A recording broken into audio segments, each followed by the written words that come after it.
of Kitui, Katulani Level 4 Hospital, County Government of Kitui, reports of the Auditor General on the financial statements on Matitu Sub-County Level 4 Sub-County Hospital, County Government of Kitui, report of the Auditor General on the financial statements on Kitui County Tax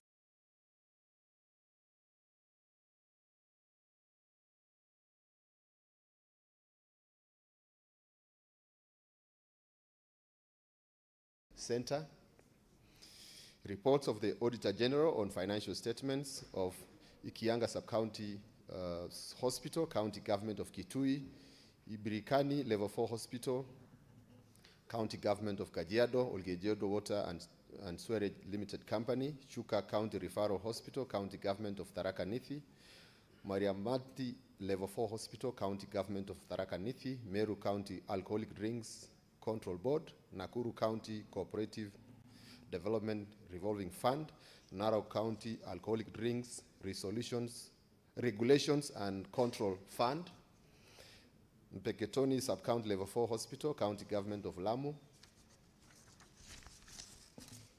Witu Sub-County Hospital, County Government of Lamu, Mokote Sub-County Hospital, Level 4, Sub-County Level 4 Hospital, County Government of Lamu, Lamu County Referral Hospital, County Government of Lamu, Rabai Sub-County Level 4 Hospital, County Government of Kilifi, Watamu Municipality for the 17 months period, County Government of Kilifi, Marafa Sub-County Level 4 Hospital, County Government of Kilifi, Kenya Devolution Support Program 2, County Government of Nyamira, Municipality of Nyamira, County Government of Nyamira,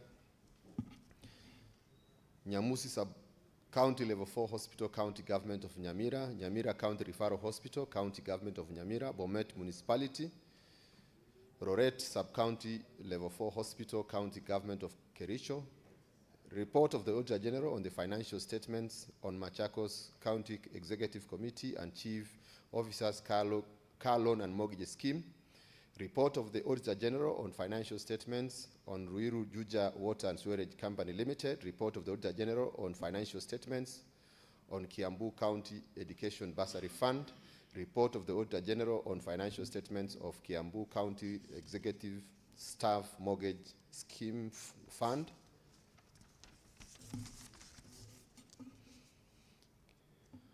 Kiambu Water and Sewerage Company Limited, go to Agulu Sub-County Level 4 Hospital, County Government of Siaya, Sigomere Sub-County Level 4 Hospital, County Government of Siaya, Bondo Level 4 Hospital, County Government of Siaya, Yala Sub-County Level 4 Hospital, County Government of Siaya, Chulaimbo County Level 4 Hospital, County Government of Kisumu, Kombwewa County Hospital, County Government of Kisumu, Ahero County Hospital, County Government of Kisumu, Vihiga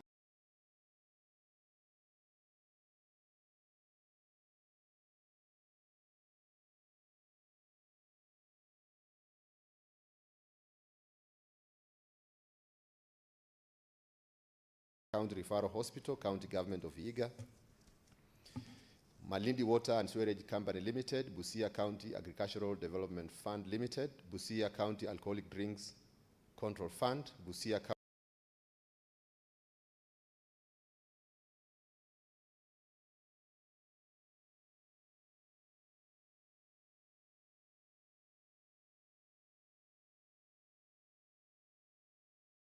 Trade Development Revolving Fund, Seoport County Hospital, County Government of Busia, Bungoma County Disaster and Emergency Fund, Management Fund, Bungoma County Trade Development Loans Fund, Shuale Sub-County Hospital, County Government of Bungoma, Busia County Education Support Scheme. Mr. Speaker, sir, I beg to lay. Thank you very well. Next on the floor.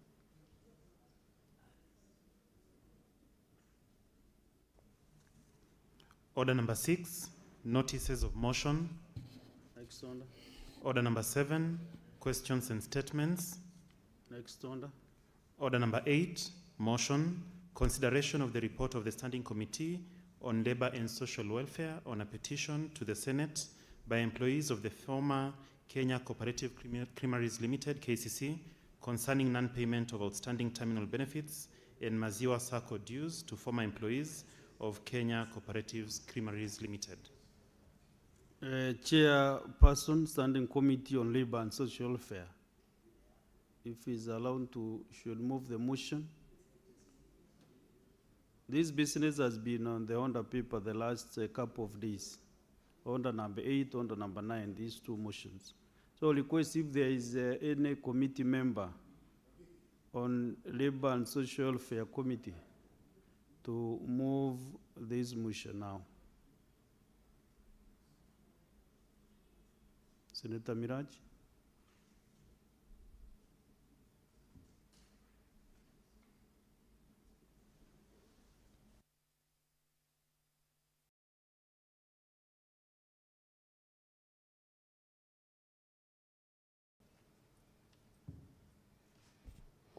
Mr. Speaker, sir, I beg to move the following motion: the consideration of the report of the Standing Committee on Labor and Social Welfare on a petition to the Senate by employees of the former Kenya Cooperative Creameries Limited, KCC, concerning non-payment of outstanding terminal benefits and Maziwa Sacco dues to former employees of Kenya Cooperative Creameries Limited.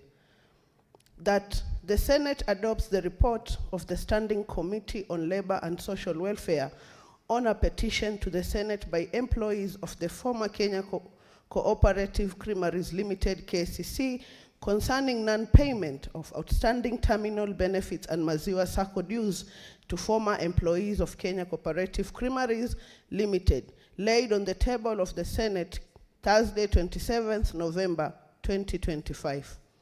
Mr. Speaker, sir, as we sat down as the Committee of Labor of this Honorable House of the Senate, we were made aware of these employees who were laid down, and the liability of their dues was said to have not been part of the new KCC.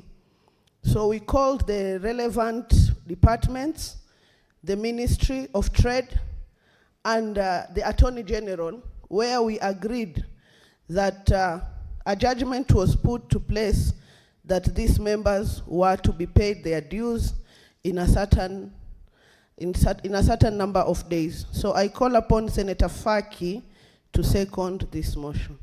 Thank you, Mr. Speaker, sir. Senator Mohamed Faki. Mheshimiwa Spika, asante kwa kunipa fursa hii, na Senator Miraji kwa hakika amenichukua kighafla kuunga mkono ripoti hii. Lakini Mheshimiwa Spika, nilikuwa mwanachama wa kamati ya Leba mpaka mwaka jana nilipohamishwa kupelekwa katika kamati ya ardhi. Mheshimiwa Spika, masuala ya wafanyakazi wa KCC ni mambo ya kusikitisha, kwa sababu hawa ni wafanyakazi ambao walifanya kazi kwa muda wa miaka mingi na shirika la KCC. Baadaye shirika lilifilisika, na baada ya kufilisika serikali ikaanzisha shirika jipya la KCC ambalo mpaka sasa linaendelea kufanya kazi. Mheshimiwa Spika, jambo la kusikitisha pia ni kwamba rasilimali za KCC ndio rasilimali ambazo zilipelekwa katika shirika jipya la KCC, lakini malumbukizi ya mishahara na pesa ambazo walikuwa wamesave pamoja na pia pensheni zao hazikuweza kupelekwa katika shirika lile jipya. Kwa hiyo Mheshimiwa Spika, wale wafanyakazi wa zamani wa KCC waliachwa nje na wengi wako katika hali ya uchochole hivi sasa. Mheshimiwa Spika, ni kuwa hata zile rasilimali zao ambazo walikuwa wameweka kupitia kwa sako yao pia hazikuweza kulipwa, ambazo hizi ni pesa ambazo dhahiri shahiri kwa zilikuwa ni za wale wafanyakazi ambao walikuwa kwa wamefanya kazi na shirika la KCC. Mheshimiwa Spika, swala hili lilipelekwa kwa mkuu wa sheria. Swala hili vile vile pia lilifika mahakamani na mahakama ikasema kwamba wanastahili kulipwa zile pesa ambazo walikuwa wanadai kama mishahara, na vile vile ile pesa zao za pension na kumbukumbu nyingine ambazo walikuwa wanastahili kulipa. Kwa hiyo Mheshimiwa Spika, hawa wafanyakazi walipokuja mbele ya kamati, serikali walipewa fursa kuja kujitetea, na pia wao hawakutoa mwongozo wote, wakasema tu kwamba hakuna fedha ambazo ziko. Hivi sasa Mheshimiwa Spika, shirika la KCC ni katika mashirika ambayo yako mstari wa mbele kuwa binafsishwa, na serikali pia haijaona umuhimu ya kuwalipa wale wafanyakazi mishahara yao ambao walikuwa wameifanyia kazi kabla ya shirika kufilisika. Kwa hiyo Mheshimiwa Spika, mimi naunga mkono hii ripoti, na serikali katika mapendekezo Mheshimiwa Spika ipewe muda maalumu ya kuweza kuwalipa hawa malumbukizi ya mishahara yao, kwa sababu hakuna faida kwamba sasa shirika la KCC linafanya kazi, serikali imewekeza pesa nyingi, imenunua mitambo ya kisasa ya kuweza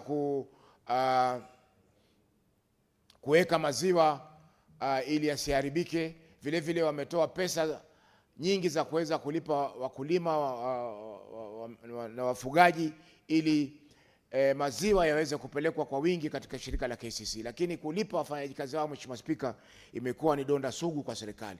Kwa Mheshimiwa Spika, naunga mkono na serikali iwalipe kwa haraka hawa wafanyakazi wa zamani wa KCC. Mheshimiwa Spika, kiwanda kimoja cha KCC kiko Mombasa County katika eneo la Meritini karibu na station ya SGR, na ni masikitiko kwamba wale wafanyakazi wa zamani wengi tunawaona kule wanaishi katika hali ya uchochole, wakati serikali inaendelea kuweka pesa katika shirika hili la KCC, lakini hawako tayari kuwalipa wafanyakazi wao. Asante Mheshimiwa Spika kwa kunipa fursa hii. Naunga mkono.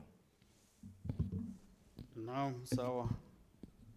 So, honorable senators, I propose the question that the Senate adopts the report of the Standing Committee on Labor and Social Welfare on a petition to the Senate by employees of the former Kenya Cooperative Creameries Limited, KCC, concerning non-payment of outstanding terminal benefits and Maziwa Sacco dues to former employees of Kenya Cooperative Creameries Limited, laid on the table of the Senate on Thursday, 27th November 2025.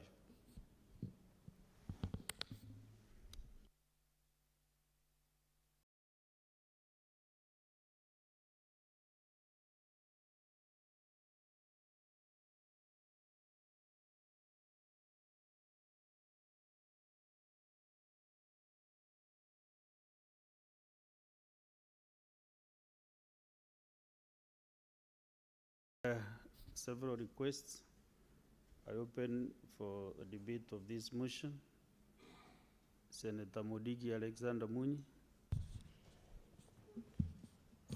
Asante Bwana Spika kwa kunipa nafasi niweze kusangia mambo ya hii mjadala kuhusu watu wa KCC. Bwana Spika, nashukuru sana kwa kamati ya Labor ambaye mimi ni mmoja wa hiyo kamati kwa ile kazi inaendelea kufanya. Bwana Spika, hawa wazee na kina mama ni wazee wa miaka mingi, na wakati wameteseka kwa miaka mingi waliona ni vizuri kuja kuangalia ili watafaidika katika kamati ya Senate. Bwana Spika, wakati walikuja ni wazee wengine wameseeka hata macho waoni vizuri, na wazee pia watu wengi waliaga katika dunia, watoto wao hawana chochote. Na tunajua Bwana Spika, wakati mtu amefutwa kazi akiwa anapata mshahara, familia yake inakaa vizuri. Bwana Spika, hii pesa haikuwa pesa nyingi, lakini Bwana Spika, wakati KCC iliuzwa ikapatiwa niyo KCC, hii pesa ya wazee hawakuweza kulipwa, na ni kitu ya huzuni sana kwa sababu wametembea, wamekimbia, wameenda mahakamani kona zote, lakini hawakuweza kupata pesa.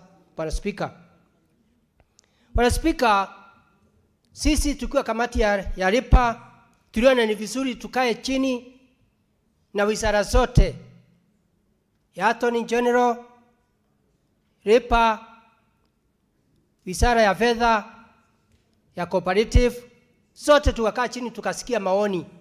Bwana Spika, tukaangalia tukaona kuna watu wengi, sio KCC peke yake, wameteseka. Kama hao wase wameteseka, familia zao zimeisha. Wengine wametoka katika ulimwenguni, tukasema tutaweza kutetea kuona vile hao wase, Bwana Spika, na kina mama watapata pesa hela zao. Na tukaona ni vizuri, tukasikia na tumepitisha waweze kulipwa pesa zao. Kwa sababu tulikuwa nasema hata kama hakukuwa na pesa, Bwana Spika, mtu akiwa na ndeni, hata kama ni nyumbani ama ni kwa kampuni, unaweza kukata shamba, ama kama uko na vitu usiweze kuuzwa. Lakini tukaona hiyo hatutawasaidia. Lakini vizuri, wakati ya mwisho tumepitisha ukaa na Treasury na wizara zote, tukaona waweze kutafuta kitu inaitwa dialogue, au waweze kupata pesa zao. Na pia iwe funzo kwa wizara zingine zile zimekula pesa za watu wafanyikazi, ndio iwe funzo kwa zile wizara. Kwa hivyo, Bwana Spika, sisi tumepitisha hao watu wakae chini na serikali na Treasury, na pia na Attorney General, hao wazee na kina mama waweze kulipwa pesa zao. Na Bwana Spika, si pesa nyingi. Tumeona serikali ikipeana pesa hata ikisaidia. Kwa hivyo tunaomba vile hii kamati imepitisha, Wizara ya Fedha iweze kusaidia watu ndio waweze kupata pesa yao kabla hawajaondoka katika duniani hii. Na pia, Bwana Spika, wale wengine walitoka katika ulimwenguni huu na duniani hii, familia zao siweze kupata haki, kwa sababu wengine wamevirishika, wengine wamepata shinda. Kwa hiyo, Bwana Spika, nikiwa Senator wa Embu County, mambo ya KCC iko katika kaunti kadhaa na iko na watu wengi. Kwa hiyo kwa sababu wanajulikana, Bwana Spika, naunga mkono waweze kulipwa pesa zao. Kwa hivyo mimi nikiwa Senator wa Embu County, naunga mkono watu waweze kulipwa pesa zao. Na pia itakuwa ni funzo kwa watu wengine, kwa cooperative, kwa sako, kwa makampuni. Muwe mkiangalia mahesabu vizuri, ndio msiweze kuenda na pesa ya wafanyikazi. Kwa hivyo, Bwana Spika, naunga mkono nikiwa Senator wa Embu County, Senator Alexander Munyi Mundigi Daktari. Asante Bwana Spika. Senator Mwanzo Daniel. Yeah, thank you, Mr. Speaker. Mr. Speaker, I rise to support this motion and say that the benefit of working as a cooperative secretary in the Republic of Kenya in the Ministry of Cooperatives. And I want to say that KCC and the new KCC and even the SACCO, Maziwa SACCO, all of them fall under the Ministry of Cooperative, which has a very small budget every year. And I want to say that this matter is a very clear matter. Even when the old KCC was sold, the new KCC did not take the liabilities of the old KCC, but their liabilities were obvious and were stated before the sale. And therefore, just like many other institutions in the Republic, there is clear law on this. And although the matter had been to the courts, it is clear that finally the courts ruled in the favor of the claimants. And that once that decision has been made, the only other course of action is that there should be budget. You know, the Minister of Cooperative should now propose a budget to pay these people, not only the levy one, but the estates of the ones who are deceased, because that's part of the property of a deceased person. And therefore, it is important either the Ministry of Cooperatives or this House, during the budget proposal, that this particular budget be proposed, and especially from the Committee on Labor, so that it is a clear indication that this is something which should be budgeted. The Attorney General was part of this. The Attorney General, the Solicitor General should be executing this, so that the rights of these people can be taken care of. And this is not the only corporation which has been sold. Right now, KPC is on sale. And KPC has liabilities. It has employees. Now, the moment you get a new KPC, the new company, are you going to tell us now the same fate will befall the current employees of KPC and any other claimants, like the people of Thange River, who were poisoned by oil spillage in 2015? Are we going to follow the same model of refusing to compensate, even when the courts have given final judgments on a matter, and it has now taken close to 30 years, and these people have not been compensated? We should bring a stop to this so that government institutions take responsibility. The moment the courts have ruled against them, and this parliament has pronounced itself, then let the matter go for budgeting, and the money is paid to the claimants. It's a rightful claim. It is one of the labor rights of these people. It is a job they have done. It is money they have worked for. And they should be compensated, Mr. Speaker, so that we can live in a just nation. We want a nation of equal opportunities, a nation where every citizen is treated with fairness and feels that the country takes care of their needs, and that the law and the authority and the government does not just use its muscle against these poor people and stamp on them and make sure that their dues are not paid. There's no need to do nyota when you have young people, people born of these parents languishing in poverty. There is no need to pay money for all the people when you have people you would have compensated, and then, it's a contradiction. You should just compensate these people. You should compensate before you compensate the old people. So let there be a budget and let these monies be paid. Otherwise, there's no need to do all this program when you are sitting on the rights of other people. Let all Kenyans be equal. It is a way of making sure that wealth is done. Mr. Speaker, I am done. There is a point of order from Senator Mudigi. Bwana Speaker, Senator Mudigi amemaliza. Kwa hivyo, labda you want a clarification. What do you want? Point of order you can't prosecute now.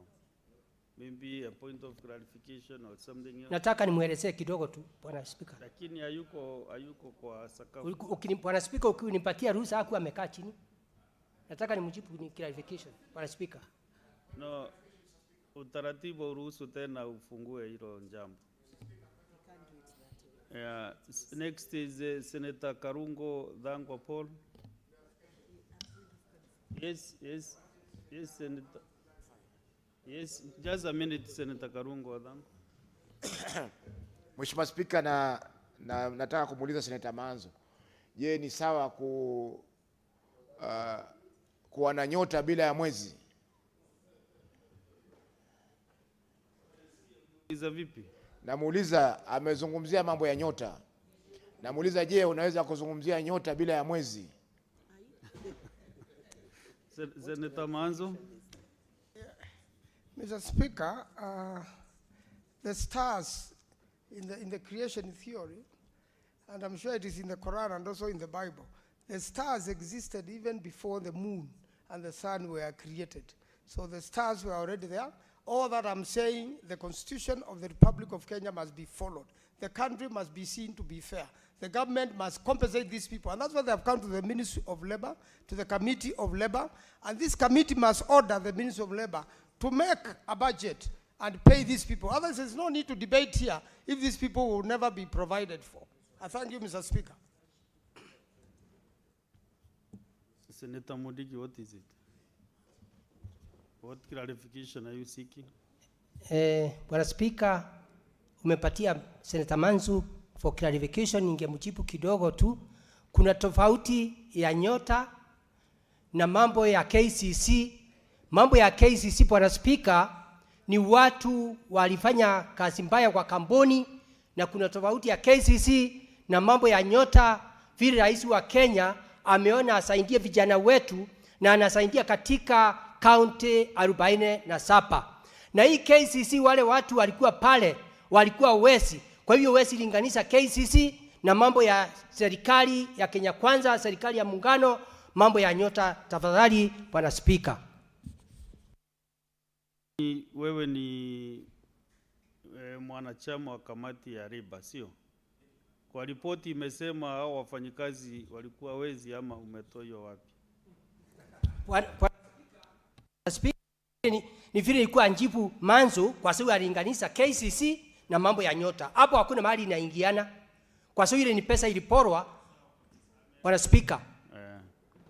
Hapo ameelewa vizuri. Okay, Senator Karungo. Thank you very much, Mr. Speaker. As I rise to support the motion and support the report by the Labour Committee, Mr. Speaker, even before I give my contribution, today is Ash Wednesday.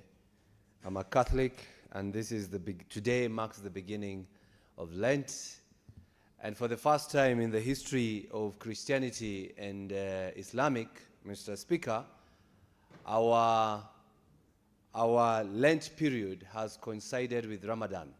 So you can imagine, Mr. Speaker, that both Christians and Muslims, they are fasting for the first time, I think, for a long, long time in this month of Ramadan and month of Lent.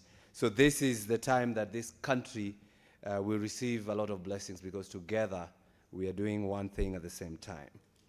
Mr. Speaker, it is very sad for the workers or ex-employees of KCC to fight for their dues, which are legally embedded in their job description or the laws or Employment Act, Transfer of Businesses Act, Mr. Speaker. And they've been speaking about their dues amounting, Mr. Speaker, to 204 million. That is 109 million as terminal benefits and 92 million Kenya shillings as outstanding SACCO dues. Mr. Speaker, these people are asking for what is rightly theirs. They were paid by KCC, then they contributed that amount to a SACCO that is called Maziwa SACCO.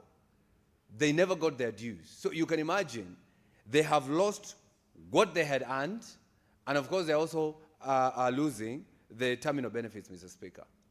Mr. Speaker, this is an easy exercise, but you can see it is going round and round. I believe the amount of money that has been used to litigate, to look for solution, is more than what these people are claiming, Mr. Speaker. Because they have gone to court, the Labour Court, of course, ruled in their favor, and they said they should pay it. New KCC went back to court, and the Court of Appeal overruled the previous ruling by the court of the Labour Court, Mr. Speaker. But the appeal court said that they should be compensated. They even told the Attorney General, Mr. Speaker, that he should come up with a process or a system or a way of making sure that those who are owed by KCC must be paid, Mr. Speaker. You can see this issue is involving so many ministries, Mr. Speaker. The Ministry of Labor and Social Protection, the Ministry of Cooperatives and SMEs, the National Treasury, the new KCC itself, the Attorney General, and now we are here at the Senate speaking about the same issue, Mr. Speaker. And if you look, if I can be able to open from this system, Mr. Speaker, if you look at the recommendation by the committee, Mr. Speaker, I'm looking for it so that I can read it. You know, we have a new system here, Mr. Speaker, which is giving us this kind of reports as we progress. Mr. Speaker, it's saying that the Ministry of Labor should invoke the processes of having interministerial meetings, Mr. Speaker, so that these people can be paid. It has also said that EACC should investigate the former directors of KCC, and especially for them to explain how they used the loan of about 400 million Kenyan shillings, Mr. Speaker. And this is a reminder to every Kenyan, and especially those who are being nominated by the president at the moment, right, left, and center, Mr. Speaker, that you might think you're on the president's side But when the time catch up with you, Mr. Speaker, the law will come after you, Mr. Speaker. Because you see, the committee already has said that those directors should be investigated. Some of them are old, some of them died long time ago, Mr. Speaker. But can you imagine having worked as a director at KCC, and 70, 30, 40, or 20 years later, the government is coming after you, Mr. Speaker. So this is a wake-up call that anybody who is working for any Kenyan parastatal, any government parastatal, that a time will come that you'll have to stand and answer questions. It doesn't matter whether the president is your friend or the current government is your friend. One day, you will stand and explain what you did when you are serving in a certain position, Mr. Speaker. Mr. Speaker, I want this House, as we support this motion, Mr. Speaker, to think of it this way. Imagine waking up, getting a job, and working for so many years in a government parastatal. Then after you do that, Mr. Speaker, you leave the work, or you retire, or there is restructuring, or the company that you have been working for, the parastatal you have been working for, has been merged or has been dissolved, and then you go home, Mr. Speaker, without anything. Not your benefits, not the money you contributed to a circle that was supposed to assist you, Mr. Speaker. Because, Mr. Speaker, it's only in Kenya where workers and employees retire from work, but their pension or their dues refuse to retire, Mr. Speaker. Because this is an issue that has been spoken, discussed by ministries, by courts, by the Senate, and still alive, Mr. Speaker. The employees, those who are asking for the Senate through the petition to at least try to help them, Mr. Speaker, most of them died, Mr. Speaker. Their children suffered. Maybe they never went to good schools, Mr. Speaker. And here we are. But, Mr. Speaker, as we ask for them to be paid, as we ask for them to get their dues, we should also look into it that, Mr. Speaker, that we don't lose public funds. Because sometimes some people might say we act for KCC, probably they never worked, or others want to make money from this issue, Mr. Speaker. But I can tell you, owing to the fact that I know how this government works, these dues are legitimate, Mr. Speaker. Because if there is anything for the government to eat, they could have paid them, Mr. Speaker. If the government was making money from these people, they could have paid them. But because the government, or those who are in government, or this regime is unable to milk anything from these dues, that's why they're delaying it, Mr. Speaker. They should pay them today. And I concur with Senator Manzo that the Treasury should come up with a one-time fund, remittance fund, Mr. Speaker, so that they can pay them. And we should not wait, Mr. Speaker. We should not wait. We should be given timelines when they're supposed to pay them, Mr. Speaker. Because it is very sad.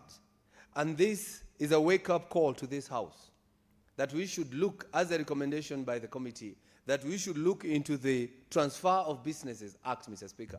Because before you transfer businesses, the former employees should be given their dues.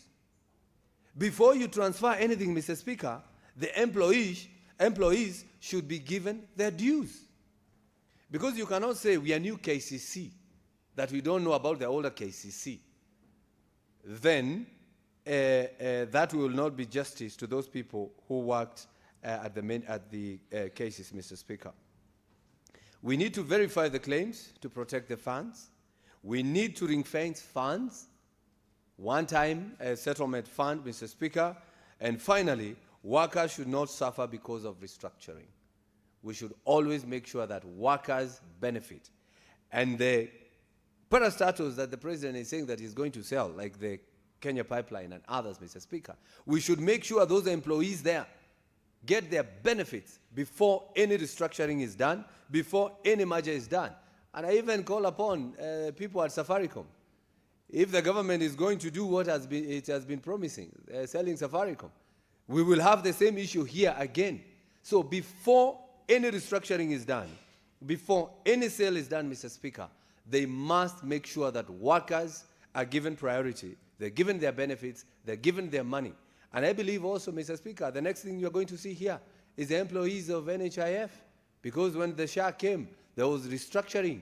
And they're also complaining behind closed doors, Mr. Speaker. So very soon they will come here. So I think it is good for us as a Senate to look into those acts, that is the Employees Act, Employment Act, and the Transfer of Business Act, Mr. Speaker. I support the motion. Next is Senator Wabua Enoch, Deputy Minority Leader.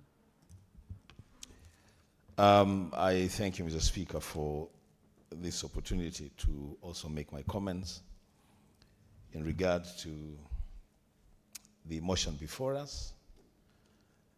Mr. Speaker, I will begin by wishing our Catholic brothers and sisters and the Catholic faithful happy Ash Wednesday at the beginning of the month of Lent. To the Catholics in Kitui County, led by our Bishop Joseph Mongela, and indeed the Catholics in the country, I wish them happy Ash Wednesday and prosperity in the month of Lent, and at the same time also wish our brothers and sisters, the Muslim community, happy Ramadan. Mr. Speaker, having said that, I want to say a few things about the motion before us.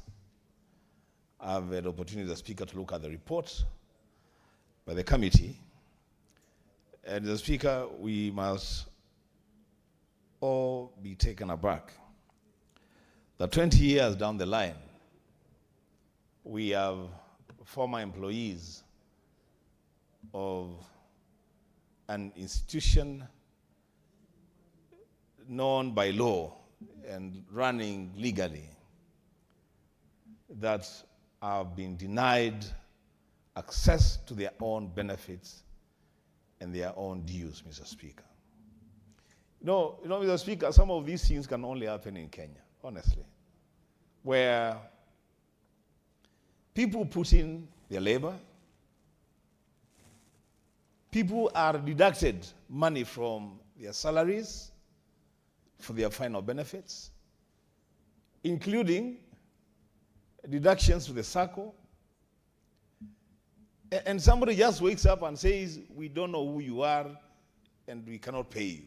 Mr. Speaker, it's a contradiction that we are all thinking and working very hard to move this nation to a middle-income economy. I don't want to talk about where we are being told we will go, but Mr. Speaker, how do we get to middle-income level when we cannot even do the basics of respecting people's rights and paying people what is due to them? Mr. Speaker, when you look at those terminal benefits and the Maziwa SACCO dues and the amounts due to the Provident Fund, it is not so much money, Mr. Speaker. It is not money that cannot be paid. As Senator Thangwa said, the terminal benefits is just 109 million Kenya shillings. Maziwa SACCO dues is 92 million. The money owed to the Provident Fund is 2 million Kenya shillings. The Speaker, surely if there was goodwill on the part of government, on the part of the new KCC, these are dues that are payable. The Speaker, I want to imagine what these former employees of KCC are going through.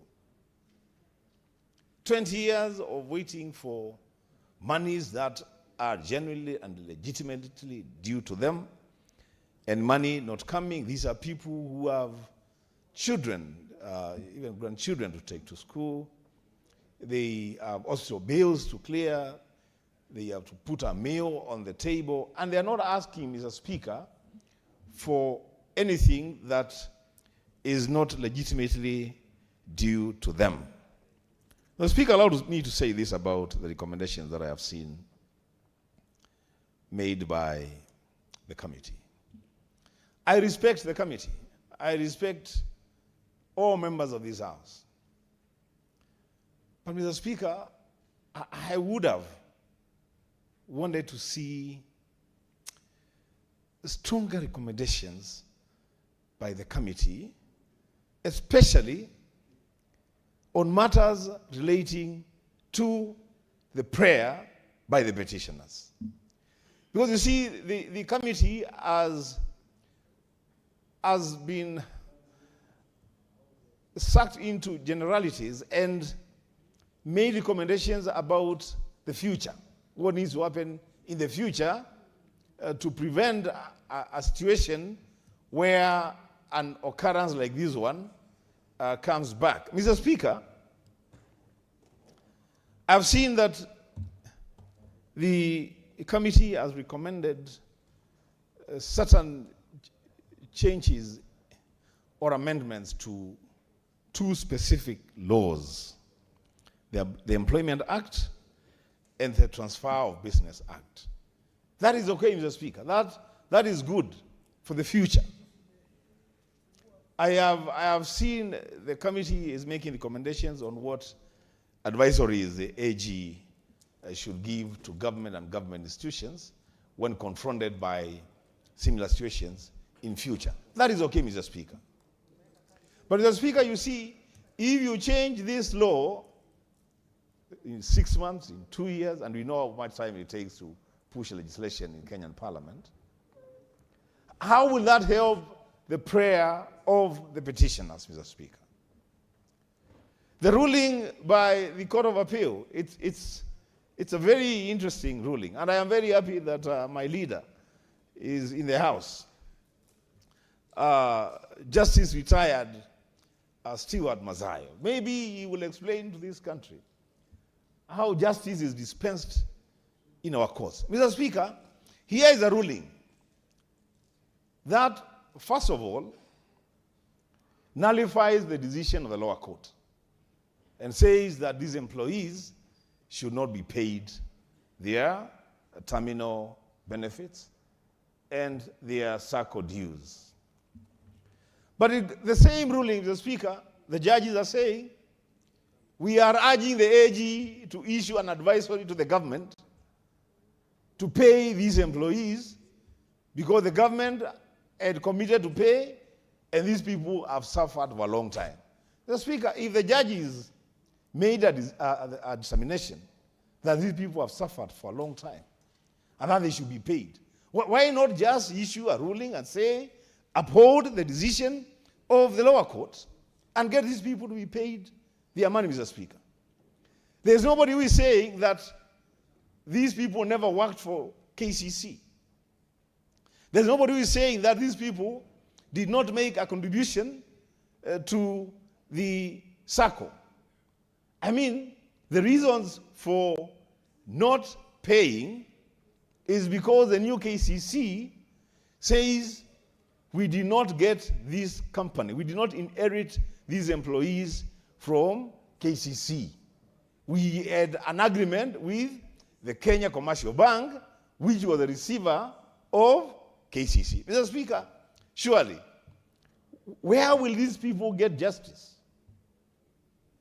Should they now go to the receiver and ask for their money? Mr. Speaker, I want to challenge the Labor Court, the Labor Committee, to seriously consider those recommendations, because this is a live matter. There are human beings here who are suffering. There are staff recommendations that this committee should have made, and even when you're making these recommendations about what needs to happen, I see you have unleashed ESCC on KCC. But ESCC has not been unleashed to go and look into the prayers of the petitioners. You have asked ESCC to go and look into the corruption that was prevalent at KCC, and you have told them to go and look into the 400 million loan that led to the collapse of the original KCC. Mr. Speaker, that does not help the prayer of the petitioners.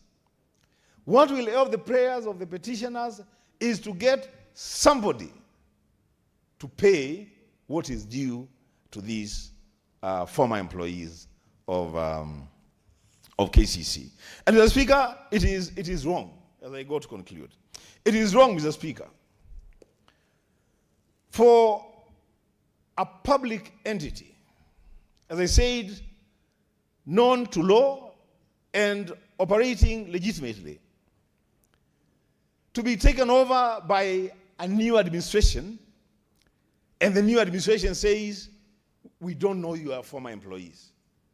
Mr. Speaker, if we allow this to happen with the KCC, which morphed into new KCC, what will happen, Mr. Speaker, tomorrow when Kenya Pipeline Corporation Company is taken over by another entity? Somebody will wake up and say, we don't know the former employees of Kenya Pipeline. What will happen, Mr. Speaker, if tomorrow the KICC is taken up by another team of managers or another company? Somebody wake up and say, I don't know the former employees of KICC.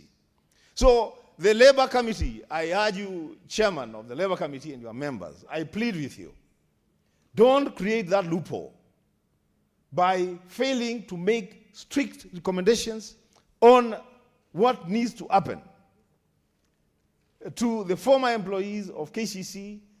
Make demands to the relevant institutions to ensure that these people get their dues. Mr. Speaker, you and I, Mr. Speaker, have been engaged on the matter of the compensation of former councillors. And it's very unfortunate, Mr. Speaker, that even our former colleague, the CS Treasury, when he was a member of the National Assembly, he made at least 2 attempts to push for the compensation of former councillors. And when he was elevated to the level of CS Treasury, you and I were very happy, Mr. Speaker. I remember we were having tea at the lounge and we were very happy. We were saying now our councillors will finally be paid. Because the man that we were fighting with to ensure that these former councillors are paid is now the man in charge. The man who was making prayers to the Treasury to pay the former councillors is now the man who has the final word say on the payment of the former councillors. The Speaker, to our dismay, that man has completely refused to pay former councillors. And yet, Mr. Speaker, there is a resolution of this House that, Mr. Speaker, says they should be given a one-off honorarium. They should be supported for their medical schemes. Mr. Speaker, this country, we must begin to operate like human beings who care about other people. It cannot just be about us. It must also be about other people.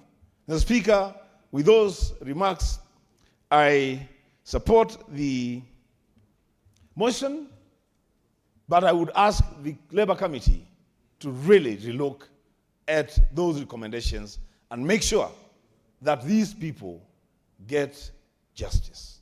I thank you, Mr. Speaker. And now the chairman of the Labour Committee is in the House. I hope you are following up a debate from the senators and also taking notes. Next is Senator Medu John.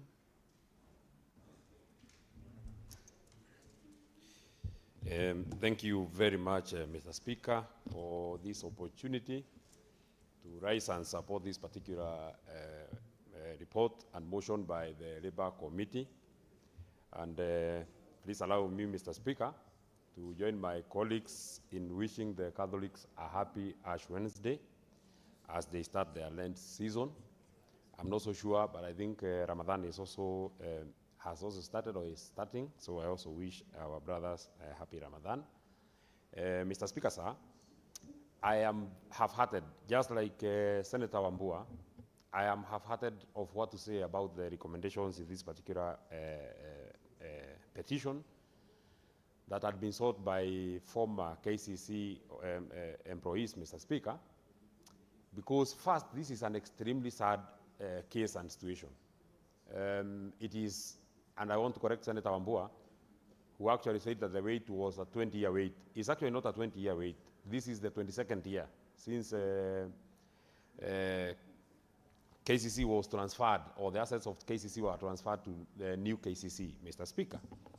And looking at the recommendations that have been made by the Labour Committee, with tremendous respect to the chair, the committee members, and every senator who is in this house, Mr. Speaker, I actually feel that the prayers that have been sought by the petitioners have honestly not been addressed by the recommendations that have been made by the committee. They have made 4 recommendations, Mr. Speaker, and the only one which actually attempts to resolve and answer the prayer is recommendation A, and I'll read, Mr. Speaker. The Cabinet Secretary, Ministry of Cooperative and Micro, Small and Medium Enterprises Development fast-tracks the workings of the Interministerial Committee to validate the claims and develop a concrete time-bound settlement plan for the former KCC employees and provide monthly reports to the committee until the matter is resolved. Mr. Speaker, this just looks like the recommendations that were made by the Court of Appeal when they were overturning the decision of the lower court, the Labour Committee, Mr. Speaker, that had actually granted the prayers of the petitioners to, Mr. Speaker, pay the dues that were owed, or rather that are owed to the former employees of the KCC, Mr. Speaker. In the recommendations that were made by the Court of Appeal was that the Attorney General should, and I don't know, Mr. Speaker, the consultations here are quite loud. I know Majority Whip, you are really intercepting the thinking of the Honorable Senator for Nyandaro. His flow of mind is not commensurate to what he is trying to put on paper. Yeah, and you know, Mr. Speaker, Senator Legwe is my neighbor and my leader. And I always tell him that if he disrupts me here, if I close the road to Olkalau, Senator Legwe cannot get to Samburu. He has only one route to go to Samburu, so he must align. So, Mr. Speaker, as I was actually, yeah, and he doesn't like flying, so he has no route of going to Samburu if I close the road through Olkalau. So, Mr. Speaker, as I was actually saying, the recommendations of the Court of Appeal were that the Senator Medo, kindly request the 3 senators who are actually between me and you contributing should take their seats. Senator Relengwe, kindly. The clerks will sort your issue. Senator Relengwe. Amom was now saying also the Director Rugo is out of order. Senator Relengwe, please have your seat. Senator Medu. And I don't know, the Speaker, whether it is correct. Okay, let me say it as a point of information.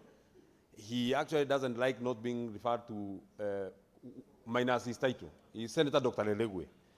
Yeah, so he tells me to keep calling him doctor. Mr. Speaker, the recommendations of the Court of Appeal, and I'm looking for them on this report because they have been made here, were that the Attorney General ought to advise the government to honor its word and pay the former employees who have suffered for a long time. Mr. Speaker, I'm actually very surprised that these 3-judge bench actually observed that these workers have suffered for a long time. But they went ahead and just make a recommendation. This recommendation was not binding. And I understand where Senator Murgo and his committee were actually getting a handicap, because you are overturning this decision, but you're not offering solution. This decision was made in 2018. The decision of the Court of Appeal was actually arrived at in 2018. That is now a total of 8 years to this minute, and nothing has actually happened, because had these people been paid, as was the recommendation, and you know, Mr. Speaker, people go to court to get a determination. And when we get this kind of recommendation, Mr. Speaker, they are ambiguous, and they cannot be effected, Mr. Speaker. And we are staring at an extremely precarious situation, Mr. Speaker, by the mere fact, Mr. Speaker, that since this particular regime came into power, you know, the issue of privatization is actually a live matter. There is even a privatization either privatization committee or privatization commission. I'm not sure, but I think there is one. Yeah, it's a privatization commission that is supposed to look at the government parastatals that can actually be privatized. And so therefore, we are staring at a situation where workers who have actually served and worked, deductions have been made on their salaries. They have made contributions to their circles, Mr. Speaker. Just assume that, for example, KICC is being privatized, is being given to a new proprietor, Mr. Speaker, and the new proprietor would just take all the other obligations apart from these dues that are owed by the workers, Mr. Speaker, and their personal contributions, Mr. Speaker. Because when new KCC was formed from the receivership that was under KCB, Mr. Speaker, they were able to pay the farmers. They paid all the other monies that were owed to the banks, Mr. Speaker. They paid all the other suppliers. The only people who are not paid, Mr. Speaker, are their former employees, Mr. Speaker, which is an extremely sad situation, Mr. Speaker, that they have had to wait for 22 years, Mr. Speaker. As I come to winding up, Mr. Speaker, let me also mention, I have seen, and I was just thinking in my mind, recommendation number 4, Senator Murgo and your committee. I have seen that recommendation number 4 is that the Ethics and Anti-Corruption Commission and the Directorate of Criminal Investigation, within 6 months of tabling of this report, investigates mismanagement and fund misappropriation by former KCC directors, particularly the 400 million loan that cost the companies. It looks very flowery. But I'm wondering how that recommendation can actually be implemented, Mr. Speaker. I don't even know, because 2004 is not the other day.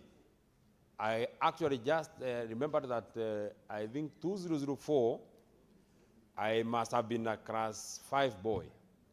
So I'm wondering, Mr. Speaker, 22 years later after the committing of this crime is when we are asking EACC to investigate, Mr. Speaker. Are these people actually even alive? Are these directors who are directors of New KCC 2004 actually alive so that we can investigate them, Mr. Speaker? Is this money that, is this a recommendation actually that can be effected? How come, Mr. Speaker, a crime was committed 22 years ago, and not even the labor court where the employees first went to in 2013, not even the Court of Appeal made this recommendation. This recommendation is being made at the Senate in, I think today is the 18th, on the 19th of February 2026, Mr. Speaker. This is 22 years later, is when we are recommending that directors of old KCC are now investigated by EACC, Mr. Speaker, 22 years later. I'm surprised, Mr. Speaker. I'm actually wondering in my mind whether these directors are actually still alive, so that we can because if they are dead, Mr. Speaker, I don't think they can be actually investigated. However, Mr. Speaker, since we must try and cure this challenge, because it's a major challenge, I want to agree with the recommendations that have been made by the committee, especially the recommendation on the amendment of the Transfer of Business Act, Mr. Speaker. This must be something that we must consider, because we are the people who have been tasked with the responsibility of ensuring that we make our laws better. That is our work, Mr. Speaker. Every day we come here, Mr. Speaker, is to make the lives of the people of Kenya better, Mr. Speaker.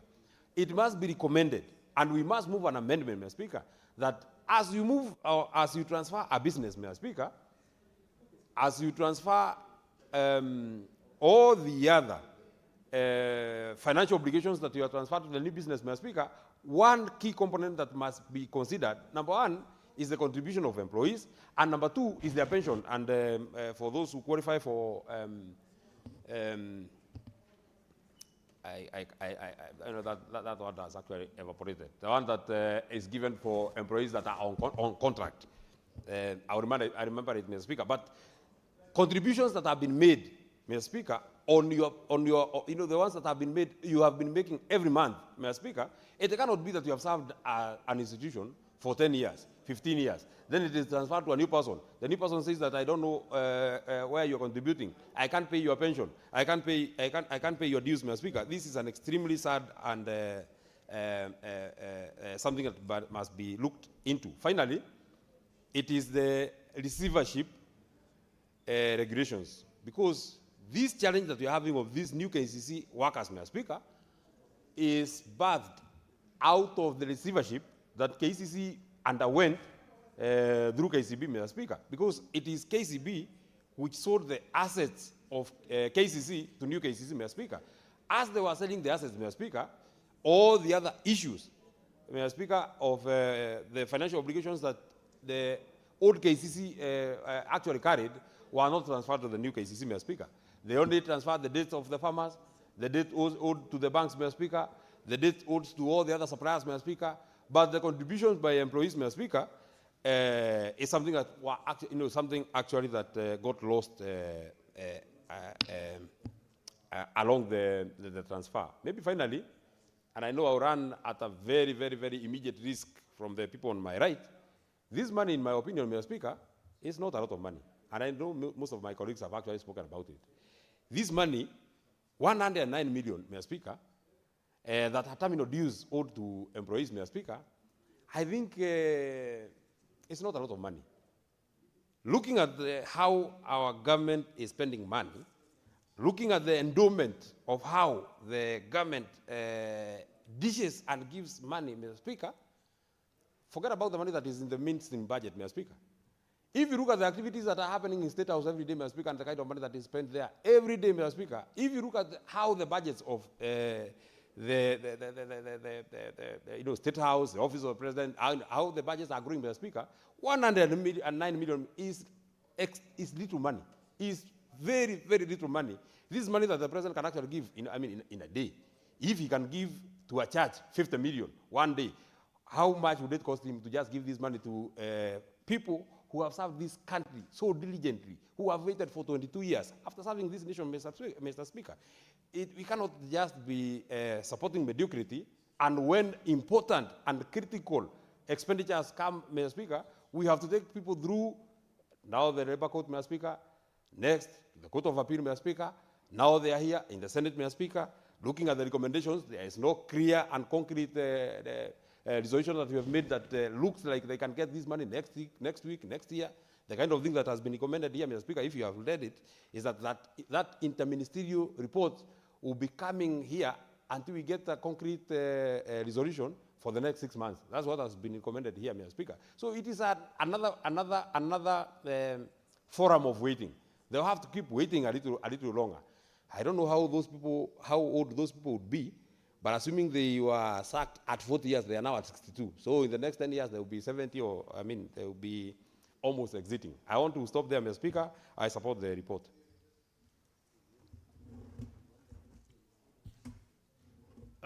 Honorable Senators, I've listened keenly to members contributing to this motion, and it looks like members are not happy with the recommendations. So, this motion is a property of the House, of the Senate. So instead of still lamenting and being so unhelpful to yourself and to these workers, KCC workers, still you can recommend, and the committee will be agreeable to the recommendations, as long as they sit well with also the deliberations. You can still recommend, give further recommendations, because that is why we are here. Not to lament, not to cry, not to weep, but to give solutions to Kenyans. So the chairman is here, he is also recording your recommendations. You can still further go and do more recommendations which are acceptable to the House. So next is Senator Gicheru Andy.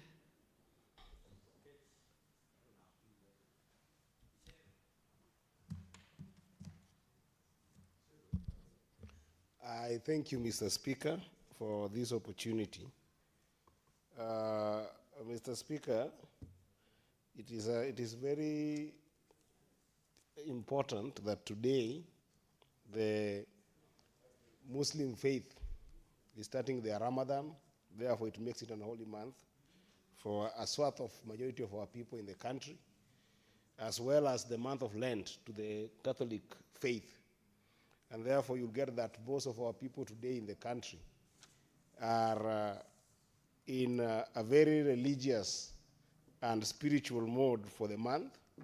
And this is a month that you would expect that good things happen to good people, and good things also happen to bad people, because God is a God of everyone. And I want to wish the Christians who are of Catholic faith the very best of this month, as well as my brothers in the Islamic faith, the very best in this Ramadan, as they say, Ramadan Kareem. Mr. Speaker, in the spirit of that, it is extremely sad, Mr. Speaker, that employees of former KCC, that worked up to 1997 to date have not been paid their dues. Mr. Speaker, between 1997 when KCC became defunct and then we had this new KCC, Mr. Speaker, you will get that between that 1997 and now, many things have happened in this country. We have gone, in 1997 we had a general election, we had a different president at that time. That president, God rest his soul in his peace, has since died. In 2002, we had another president, President Kibaki, who served this country, and God rest his soul in peace, he has since died. In 2007, we had Kibaki. And then we have had President Uhuru Kenyatta, who has served and left. And now we've got President Ruto. In all those regimes, no regime ever thought about dealing with this issue. Between that time and now, the former KCC worked under a different constitution, which was a colonial constitution that did not care about the dignity of the people in our country. Yet, Mr. Speaker, between now and that time, we have since had a new constitution. And this new constitution is a constitution that was built on dignity of the people, Mr. Speaker. If you look at Article 159 on what we call judicial authority, Mr. Speaker, and I say this because when I read the report, three government officials appeared before this committee. The first one to appear before this committee was the Attorney General. And the Attorney General, when he was asked why these people for the last 29 years have not gotten their terminal dues, have not gotten their benefits, have not gotten their wages at that time, and have not gotten their contribution gotten by sheer sweat in their labor at that time and then contributed to a scheme that they were supposed to contribute to. They have not gotten their dues up to date. What did the Attorney General say? He deferred to a court ruling that brought what we call judicial technicality. What did the CS of Treasury say to this committee? And this is a CS that I'm disappointed because I'm from ODM and we donated him to the Kenya Kwanza government as an expert. What is the response that the report shows us? That CS Mbadi had the audacity to say that they cannot pay this money or even plan for it because there's a legal technicality. Then the CS for cooperative, again, an expert from our side, also appeared before this committee and had the audacity to tell this committee that there's a judicial technicality. What does this new constitution say about judicial authority that we are given just as much as the judiciary is given? If you read Article 159, 2D, it says that justice shall be administered without undue regard to procedural technicalities. Because by the time these petitions were coming to us as a house, they had explored every possible avenue of judicial authority. They had explored a lower court that ruled to their favor, and then the second court of appeal ruled against them. And therefore they reached to this house as the only last source of recourse to them. And then what's happening in this house that I'm seeing, Mr. Speaker? Senators lamenting. Senators lamented that there's nothing they can do. I do respect the committees of this House, but surely when people who their children right now have got their children, people who worked by 1997 in KCC, their children are now maybe those who gave birth on that date when KCC was dissolved. Today are approaching 30 years, meaning they have got children themselves. Meaning that these are people who have accrued a lot of problems even while educating their children by serious loans and other kind of dubious work that they have to do, meager earnings that they have had to earn for the last 30 years to take their kids to school. Surely this house must be the house of recourse to them. And the money in question, Mr. Speaker, is actually 205 million, if you round it off. Because there is 100 plus a few coins on terminal dues, but these people were contributing to a SACCO. They were contributing to a SACCO. Mr. Speaker, I've dealt with a number of issues in CIPIC, where people contribute to SACCOs, and people are also deducted their statutory deductions that are never remitted to respective institutions.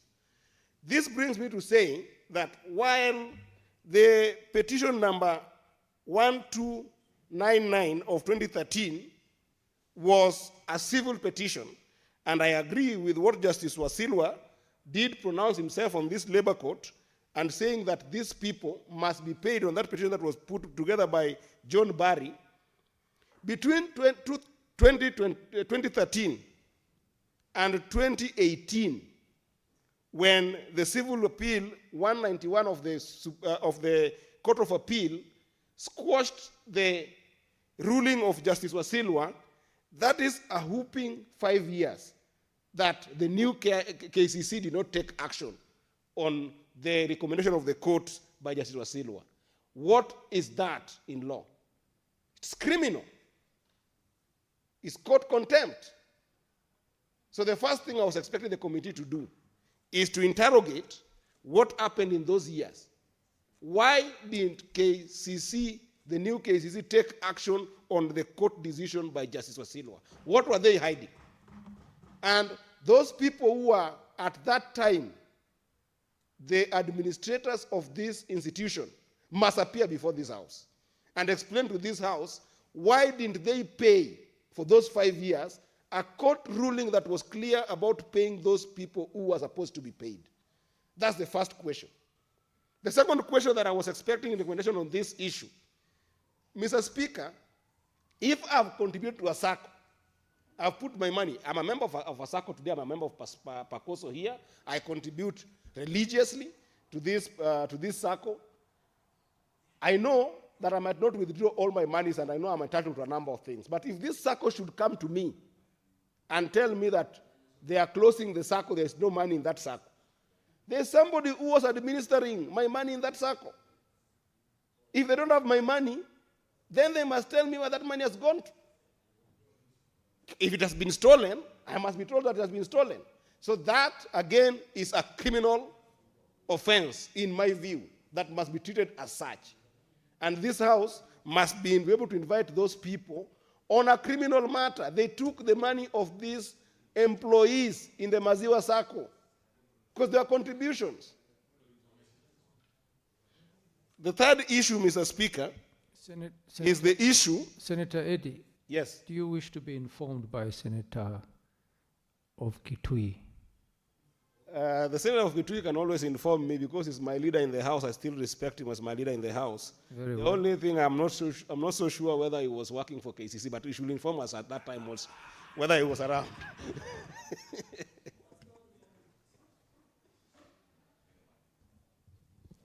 Speaker, I'm not sure whether the Senator from Migori wants to be informed by a former employee of KCC or his leader. I'm informing him as a colleague. Speaker, even if the money that the employees contributed to the SACCO was stolen, that money should have been insured. Yes. So there is no question of any loss of any deductions by any employee. There can never be an escape route for the people that collected this money. No escape route at all, at all. I think you speak.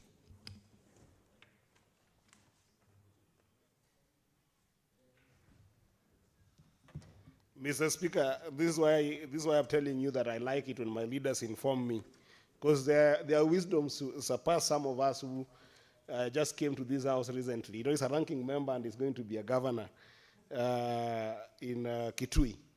And I think that information is in order, Mr. Speaker, that there should have been all possible ways put to make sure that those contributions are safe.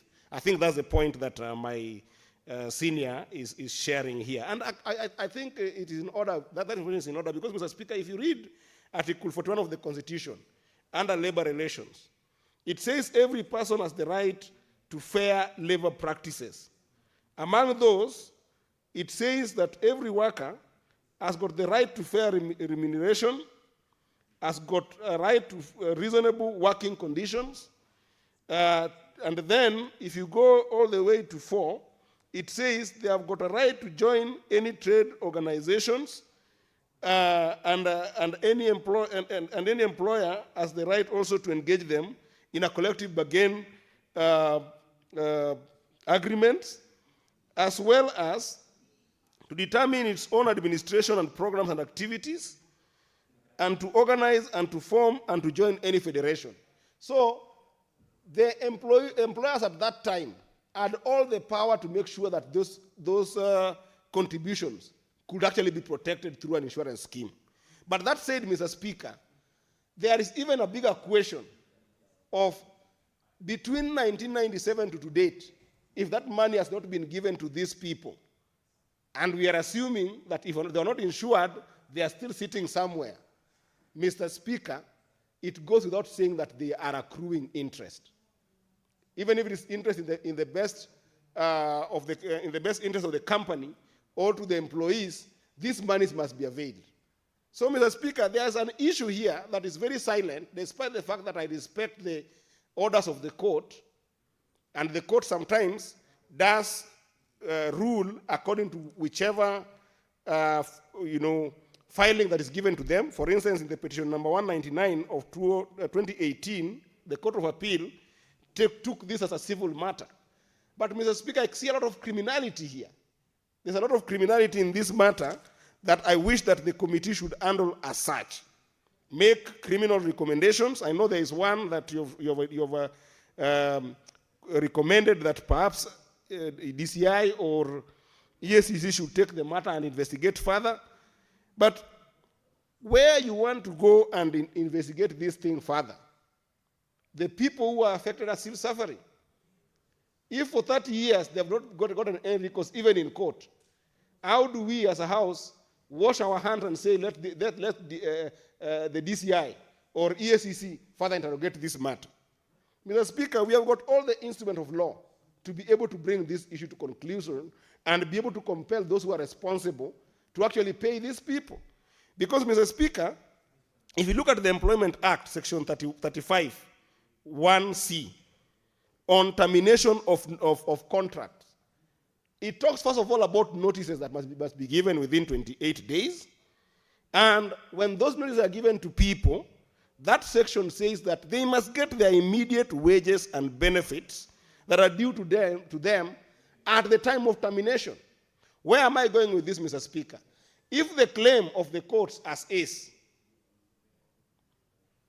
that there was a new organization that came in called the new KCC that took over the former KCC.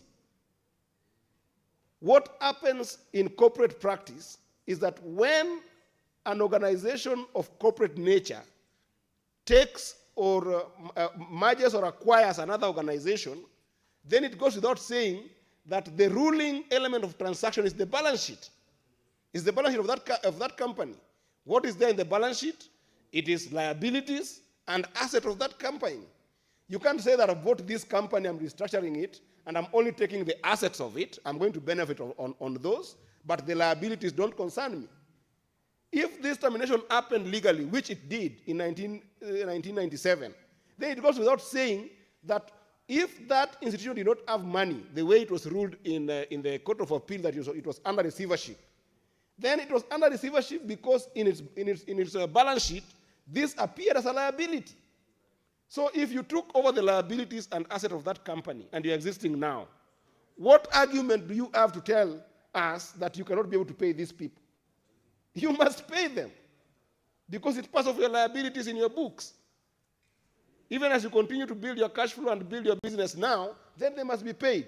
So I want to request, Mr. Speaker, that this committee, to further finish on this particular recommendation, those people who are running the institution now must appear before this House. We are not going to throw the baby with the bathwater and say that this thing should go to another institution to do further investigation and make the people in the former employees of KCC keep on suffering. Let them appear before this House. Let those people who have got issues of criminal nature, who ate the money of those who are in Maziwa Sacco, be handled in this House. And then let us do a proper recommendation to ODPP to rein on some people, Mr. Speaker, who actually took the money of these people. So while I support this report to the Labour Committee team, I want to request the chair that make it concrete to the extent that justice can be served by this House, because it seems like those employees cannot get recourse in courts. They have gone to 2 courts. One agrees with them. One recommends that the ministry should take action, and the ministry is lying on a technicality of law. And by the way, we as a House, in such matters, I want to remind you, Chair, that we as a House in such matters, under Article 125 of the Constitution, we actually also sit as a court. So we can make a judicial decision. However quasi it might look like, it is a judicial decision. So let's bank on Article 159, remove technicalities in the pursuit of justice, because these people came to this House to get justice, and we must be able to serve them just justice. So let's avoid technicalities. Let's invite these people in a committee of the whole, and let's deal with it. Where criminal matter appears to be, we say it as such, and ask the ODPP to take action. I thank you, Mr. Speaker, as I support this, and I hope that we will make this report more concrete and let those people get justice that they deserve for such a long time. Thank you, Mr. Speaker. Thank you, Senator. Senator Samson Cherargei. Thank you, Mr. Speaker. From the onset, as I support the motion that has been brought, so Speaker, allow me with tremendous respect to wish our Muslims and brothers of Muslim faith all the best as they begin the Ramadan as the holy season. So Speaker, coincidentally, this is also Ash Wednesday for the Catholic faithful and the beginning of Lent season.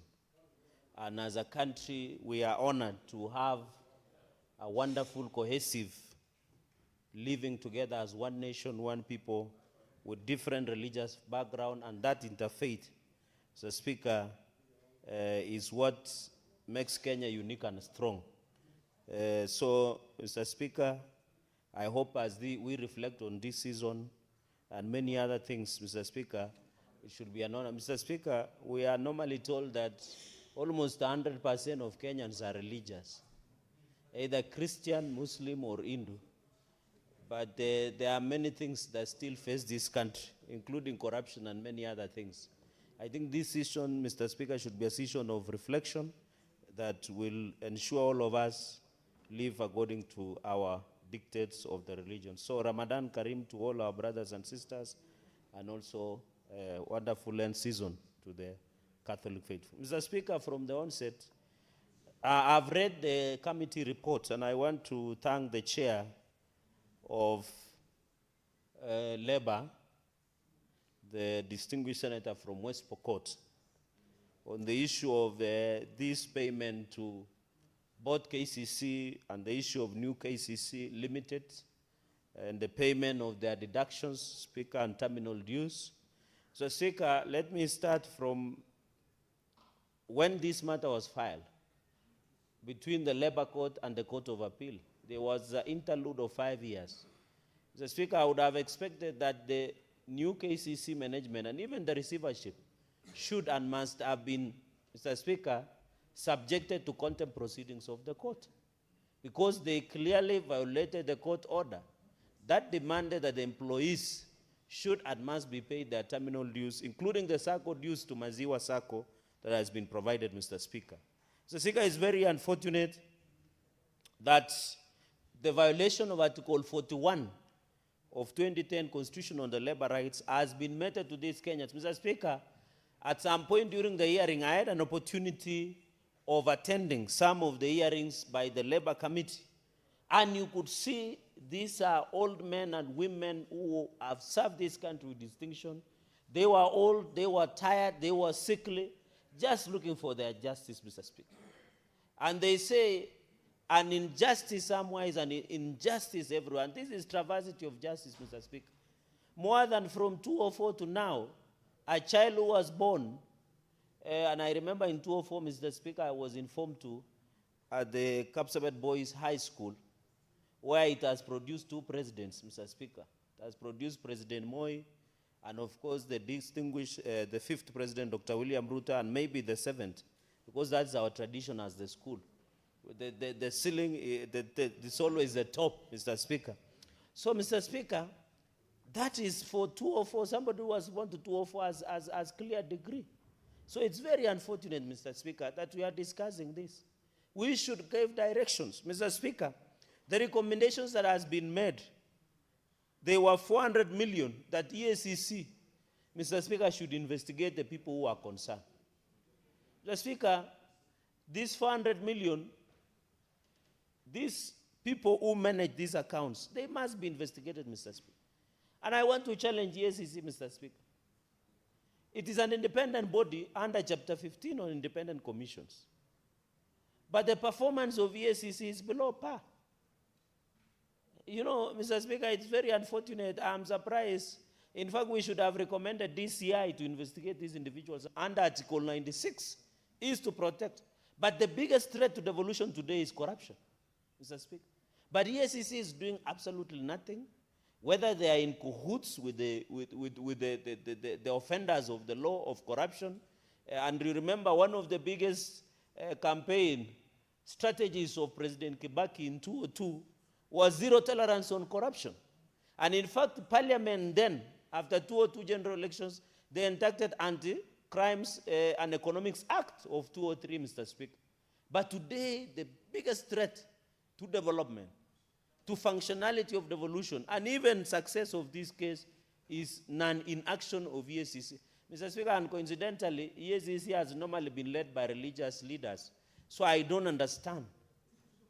Because these 400 million, Mr. Speaker, as we talk today, we should be told that there are recovery proceedings. In fact, Mr. Speaker, in the fight against corruption such as this, we need, Mr. Speaker, one, to arrest these people. Then the ODPP begins to recover the EACC to do their job. If they need more resources, Parliament can always allocate and appropriate enough resources to EACC. And that is why, in fact, we need to form, maybe, in fact, in future, Mr. Speaker, the EACC and DCI should work together. Because sometimes white-collar crimes are not easy to fight in this country, Mr. Speaker, because of money laundering.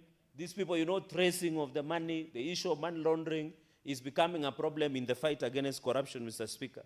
Mr. Speaker, number 3 on the issue of these workers is that the issue of statutory deductions and terminal dues. This is an employment under Labor Relations Act, and the Employment Act is very clear that terminal dues must be paid. Mr. Speaker, I think this is long overdue.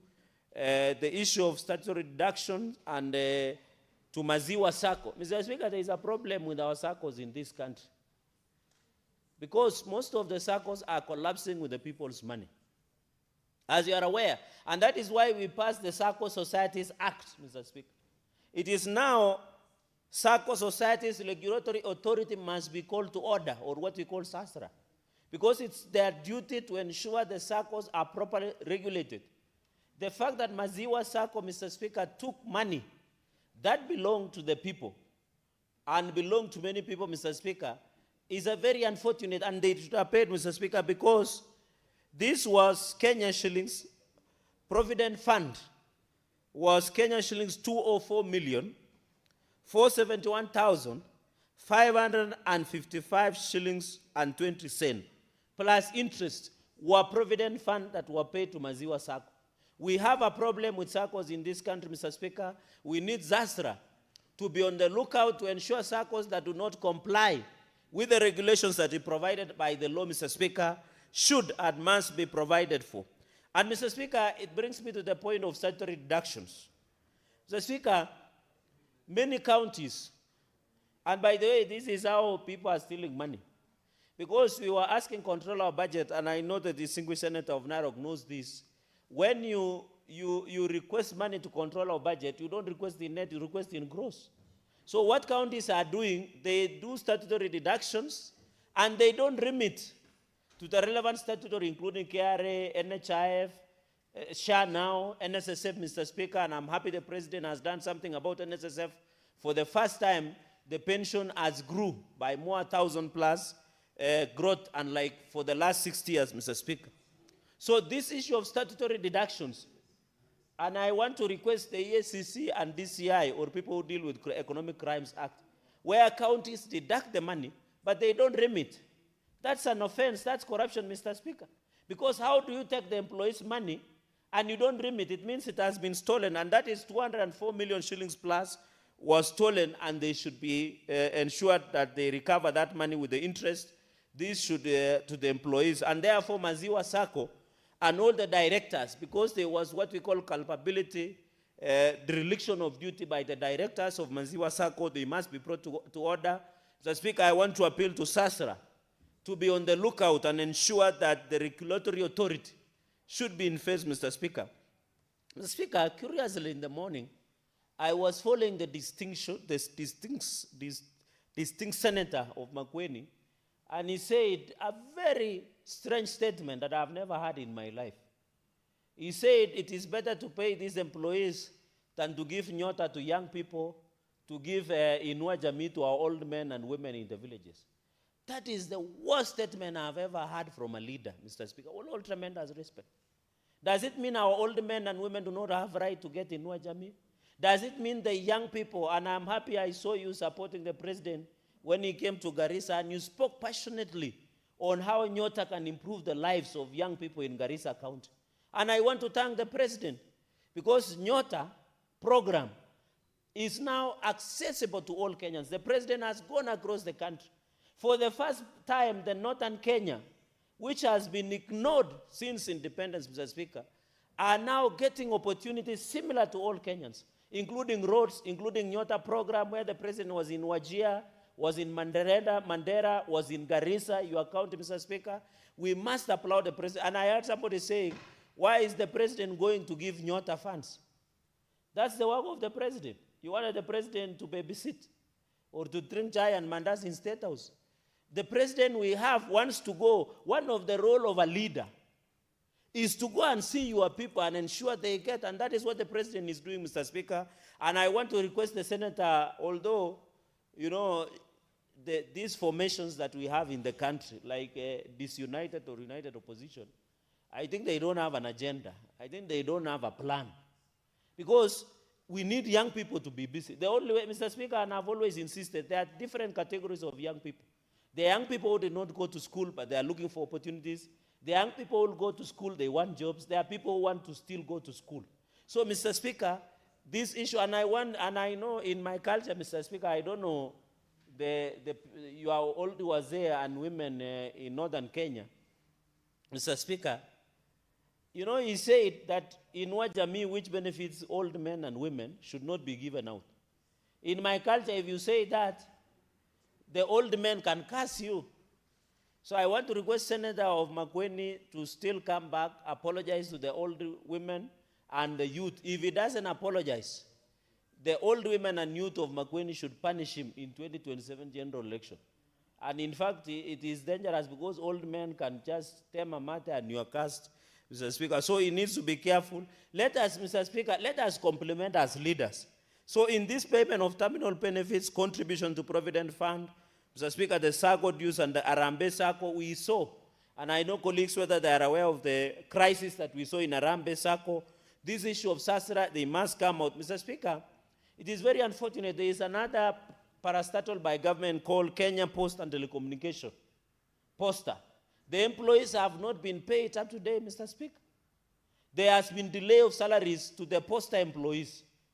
The management and the minister concerned of ICT, I don't know, is it the former governor of Kiambu, must ensure the Posta employees are paid their dues, Mr. Speaker. It is unfair. Kenyans have school fees to pay. They have medical bills to pay. They have personal rent, Mr. Speaker, and yet they are not being paid. So the Posta, Mr. Speaker, must come and ensure that we look focus the employees. Mr. Speaker, we want, and I think, Mr. Speaker, it drives me to my final point. Mr. Speaker, there is the law that we passed, the Privatization Act of 2025, number 18 of 2025. We passed the Privatization Act. Mr. Speaker, the argument of SAGAs or government has been that there is too much expenses in our parastatals. And I heard my colleagues complaining that the government is privatizing. The reason privatization is being done, Mr. Speaker, is to allow some of these parastatals to function, including payment of the employees. One of the aspects that the Privatization Act has given into place is to ensure the process of privatization is made and per the law. What you see, the transit between KCC and UKCC Limited and the Kenya Commercial Bank must be called the Kenya Commercial Bank, who was a receiver, KCB.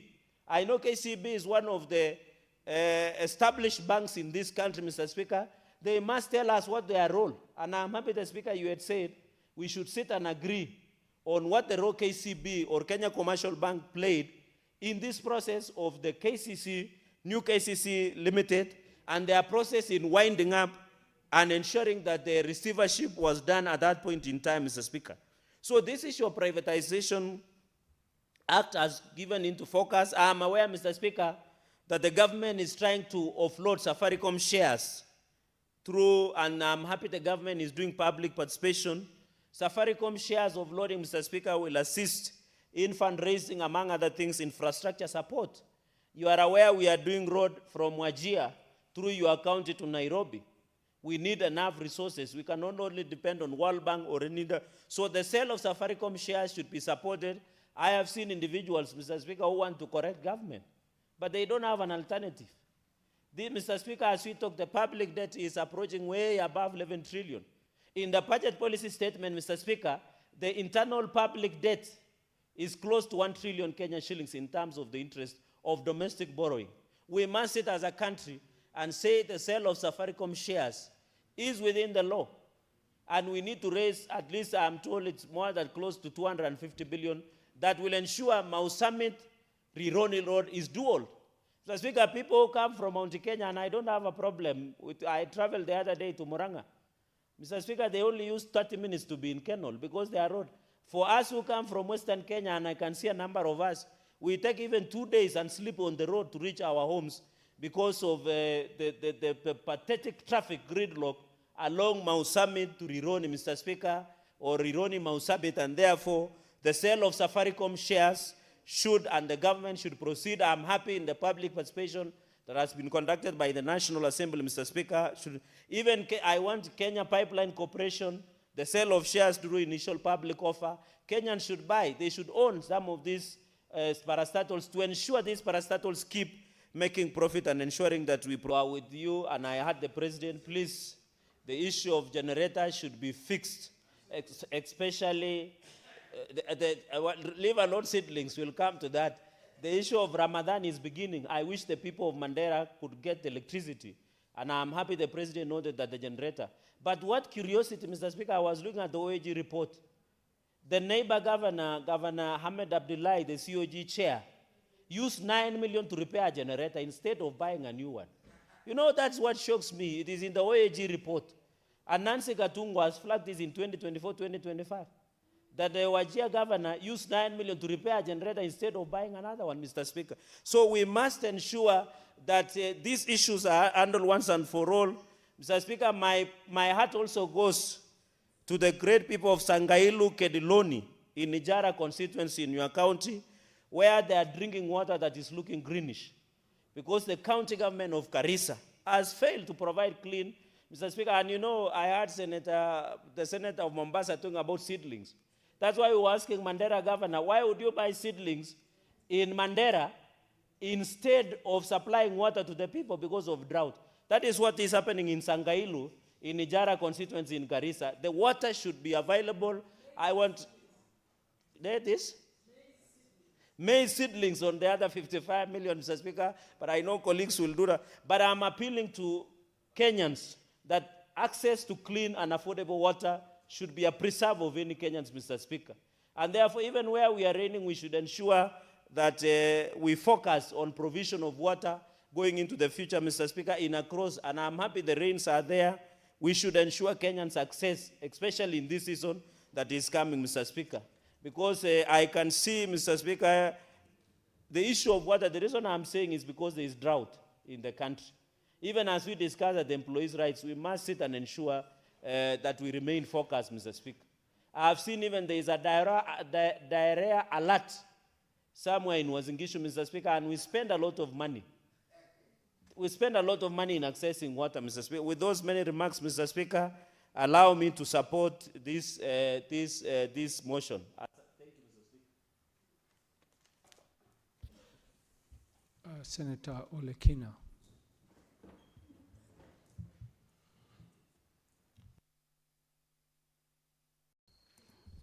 Thank you, Mr. Speaker. Mr. Speaker, I'll try to be as brief as I can to be able to critique this report. I've listened to my colleagues' submissions in regards to the direction the committee took while they were dealing with this issue of the petition. And Mr. Speaker, petitions are things that it's a right for every Kenyan. But the question that we never ask is what happens? What happens after the petition has come, petition Parliament for a matter to be heard? Parliament spends money, invite different bodies, they come in here, we go through, and then ultimately the finding of the petition is handed to the petitioner to be able to pursue. Does that really help?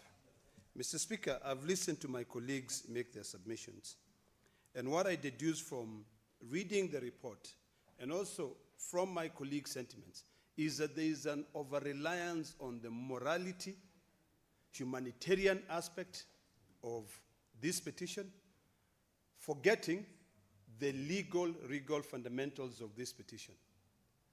Mr. Speaker, we're in a country now where one entity is done away with and a new entity is brought into place. KCC was actually restructured, or it collapsed, depending on how you want to put it, and then new KCC comes in. There is a legal process that ought to be followed to ensure that when a new entity is coming in place, the liabilities of the previous entity is absorbed by the new entity.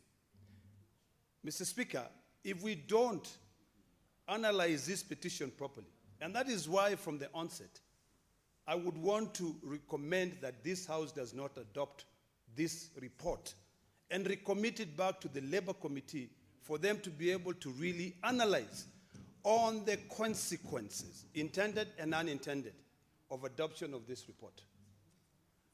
Mr. Speaker, we currently have staff who used to work with NHIF, is it NHIF? And now they have moved to SHA. Soon, Mr. Speaker, you will hear people coming up and saying that their dues, their terminal dues, their SACCO deductions were not remitted, or they were not transferred to the new entity. The courts have already pronounced themselves. Mr. Speaker, I want to speak directly to the petitioner and tell the petitioner, you did a very good job. You did a noble thing, because most of the contributors of those circles are aging. I can empathize on the situation. But the reality is this: I want to be practical on what is going to help you and what is not going to help you. I've been in this Senate for quite some time, and I've gone through petitions that have been brought to this House. One of them, which was very, very emotional, is the one of former councillors, where Treasury came in here and said, we do not have a legal framework to be able to compensate them. This one will fall in the same, what do you call it?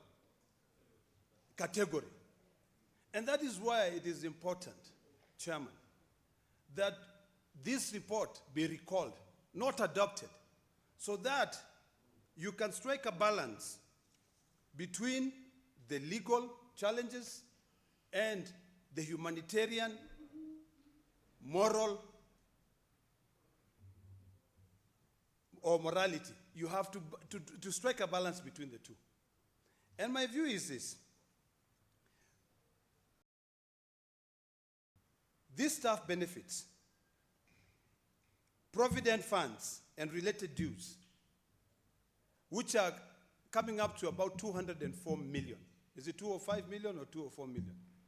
Without even calculating the issue of interest.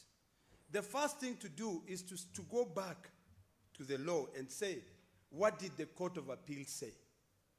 In terms of the legality, there are statutes that dictate on how entities are transferred from being one to another. I think I drafted them down here. Let me refer back to my notes. We've got, in fact, when you look at back in terms of the Court of Appeal 2020 ruling on Civil Appeal number 191 of 2018, which, in its wisdom, the judge absolved new KCC of all KCC liabilities under section 3, 1, 2, and 8 of the Transfer of Business Act, Cap 99. The first question you must ask, what is rightfully theirs?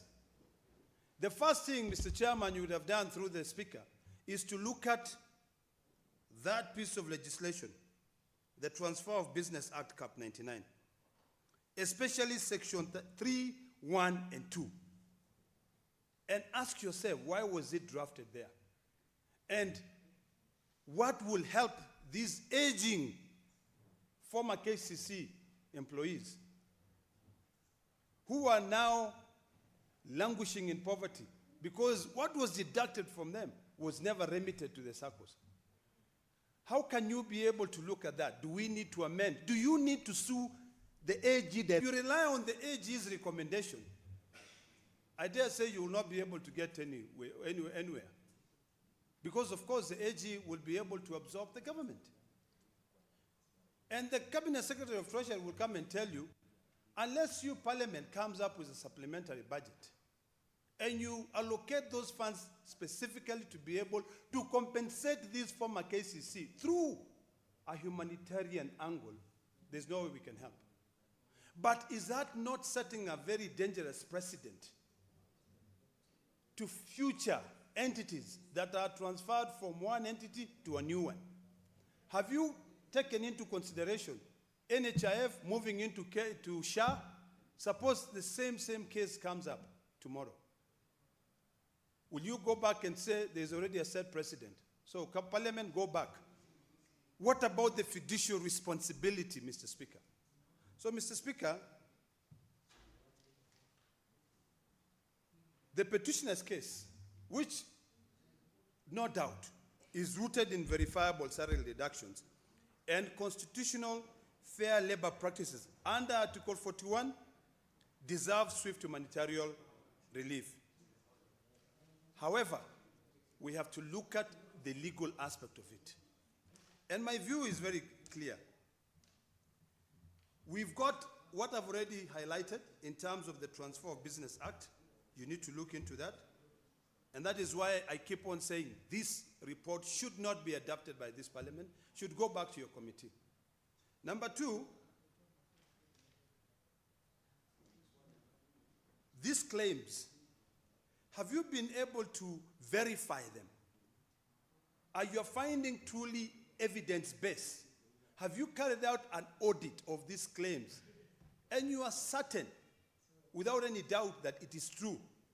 These former KCC employees, however many they are, their funds were deducted, their terminal dues. Is it evidence-based?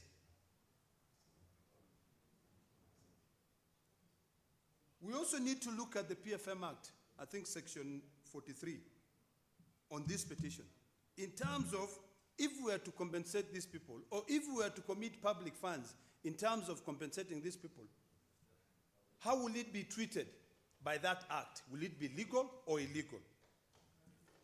So, Mr. Speaker, I believe that the petitioner has a right to sue the Attorney General directly. Because when you hand over the report of the Labour Committee, let it be something that if that petitioner takes it to court and say this is what the Senate found, it is not only going to be based on humanitarian grounds. Yes, I care about you. I worry about your elderly situation. But is that going to put food on your plate? Do you have an evidence-based? Do you have a legal backing to be able to claim that? While at it, Mr. Speaker, I think it is important for us to be clear on how these parastatals are being wounded up, or how these parastatals treat their employees. Every single day, Mr. Speaker, and I'm sure my colleagues read the papers, or they are also members of this parliament. Courts have always found new rights, more rights. In fact, employees are protected more than employers.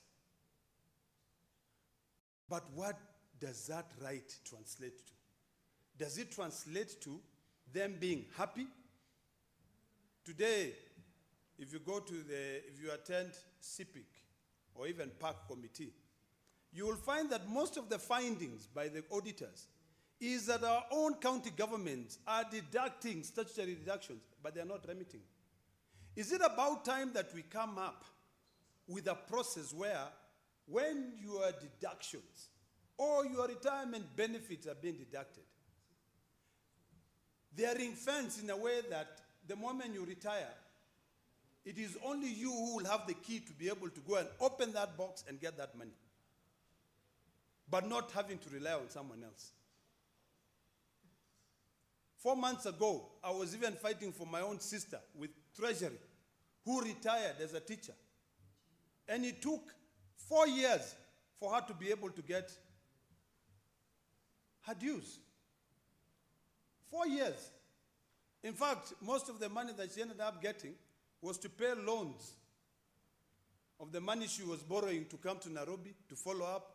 It is in Treasury. It has left Treasury. It is go to the Ministry of Education, go to your local office. Why?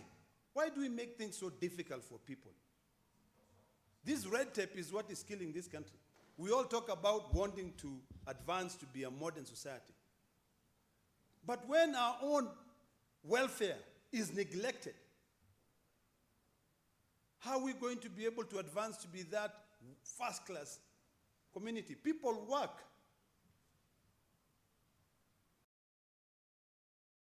On a daily basis, civil servants go to work.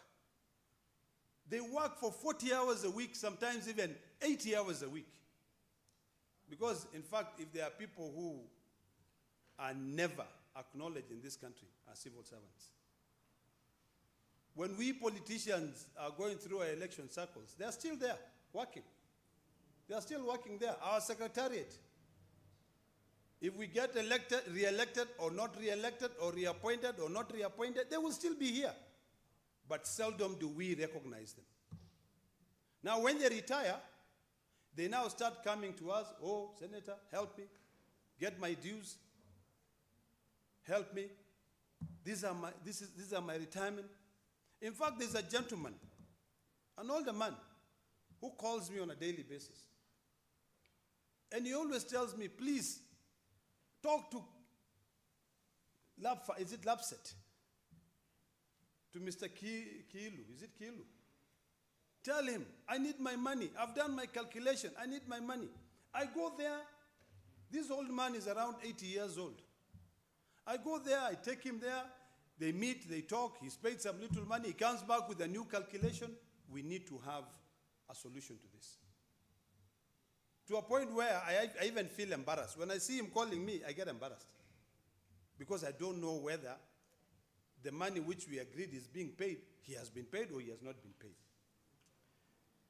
So, Mr. Speaker, to conclude, let me say this. We must strike a balance in this House.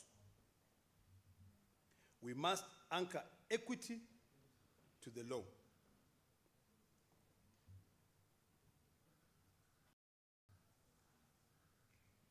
We may need to amend certain pieces of legislation. Every petition gives us an opportunity to be able to see what has gone wrong and how we can be able to stop it for the next generation. So, in my view, although I recommend the committee led by my good friend from West Pokot, I still believe that this House should not adopt this report. This report ought to be recommitted back to the committee. Then you sit down and you look at your recommendations. One of the recommendations which I read and left me wondering what it will yield is where you talk about verifying those dues and also making sure that these people, because of their age, they are given what is rightfully owed to them. I agree with you 100%, but is it practical? Is there laws that hinders? Have we ignored the findings of the courts? The first question to ask, which you should have asked, Mr. Chairman, through Mr. Speaker, is when the assets were being transferred from old KCC to new KCC, were these liabilities also transferred? If they were not transferred, then you cannot now demand that new KCC pays them. You have to look at the assets. I think it was done in 2003. Were they transferred? Were these liabilities transferred? Was everything transferred? And I think the answer to that is very simple. If you look at the findings of the Court of Appeal, you will understand that there was a lot of negligence. So who do you sue? In my humble submissions, the Attorney General, directly, so that this thing can be resolved once and for all. And this is a bit different from the issue of the councillors, because the councillors, it was a moral and humanitarian angle. This has got to be more on a fundamental of the legal process that ought to have been followed to ensure that these hard-working Kenyans who contributed many years for the success of KCC were treated like human beings, legally speaking. Thank you, Mr. Speaker. Thank you. Senator Danson Mungatana.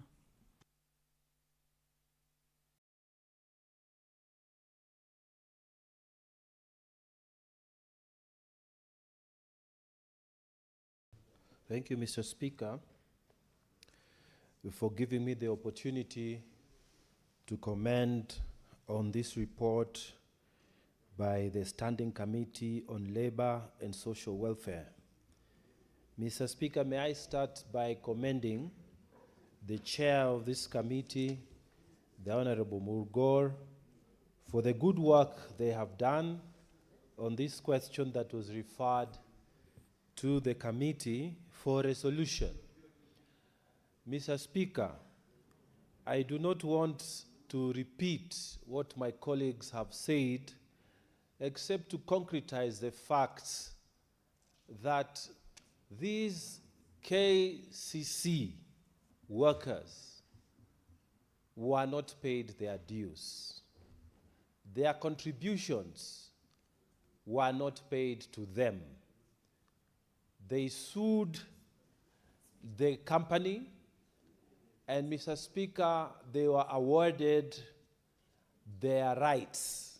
And then, Mr. Speaker, on appeal, they were told that the new KCC cannot bear that responsibility. Mr. Speaker, on legality, I agree with the Court of Appeal judgment that made the final call. They are standing on proper legal principles that you can't sue what is not liable. And Mr. Speaker, in fact, the ministers, when they came before the Senate committee, they confirmed these facts, and they said, because of the technicality, we are not able to pay what is due to these workers. But Mr. Speaker, what the committee ought to have done, and this is where I wanted to focus on, the committee has power to note all these facts, but still make a recommendation that ex gratia payment can be made. And Mr. Speaker, ex gratia is also a legal principle. Insurance companies can make payments on the basis of ex gratia. This is a legal wording that is from Latin. Ex gratia means on the grace. That means by goodwill. It's morally right. It is justice to do that. They did not need to accept the recommendations of the minister for Treasury and say, okay, the law has said this, the courts have said this, then they leave it there.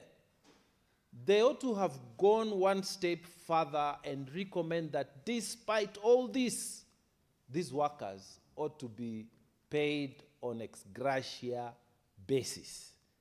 Mr. Speaker, I have said insurance companies make these kind of payments.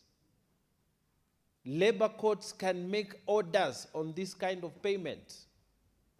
Even companies can make payment on the basis that we are not accepting legal liability, but on the basis of justice, humanitarian consideration, we will make this payment. Mr. Speaker, what we are talking about is little money. The Treasury could have been asked through a recommendation of the committee to make this ex gratia payment. And Mr. Speaker, when the old men who worked for KCC came before this committee, they were aware that the Court of Appeal has made a ruling against them. But they came because they believed that this Senate would help them recover their rightful dues. So, Mr. Speaker, while I congratulate the committee on the facts, laying out, meeting all these people and the departments of government, I find it difficult to accept that they have thrown their hands in the air and they have said that there's nothing they can do. Mr. Speaker, I think the committee ought to find a way to amend the report and allow the payment of these workers on the basis that ex gratia payment can be effected, and the government needs to make this payment. Mr. Speaker, I would have ended there, but I want to say one more thing before I take my seat. Mr. Speaker, government agencies, and starting with the Attorney General, they budget for their own expenditures, they budget for the salaries and whatever in their line budgets. But, Mr. Speaker, they don't put money to fund legal or contingent legal liabilities. They don't. And this goes even to parastatals. And Mr. Speaker, this must change to be fair to people in this republic. People have litigation against the Attorney General. Those of us who have practiced law, we know that we have litigation against Attorney General, against the government. But when you secure your victory, it is called a paper victory. Because yes, you will get your judgment, but you cannot execute that judgment. And Mr. Speaker, we ought to change this. This particular approach to budgeting needs to change. We need to tweak it. And we need to say it in this floor of the House. Parastatals need to budget for legal contingent liabilities that may occur in case the parastatal is sued. They need to put money aside so that they can satisfy judgments that come against their acts. Same for the Attorney General. Mr. Speaker, I know that if KCC had put aside some money, I am sure at the time that the judgment was obtained, during that lapse period between the time that the appeal was filed and the appeal was executed, the 5-year period, they would have paid if they had this legal contingent fund that is supposed to satisfy liabilities that can arise. So, Mr. Speaker, without wanting to repeat what my colleagues have said, I want to support this report, but I wish that the chair can find a way to twerk the report so that there is a clear recommendation, binding recommendation that says, despite all this, this report is recommending that the workers be paid on ex gratia basis.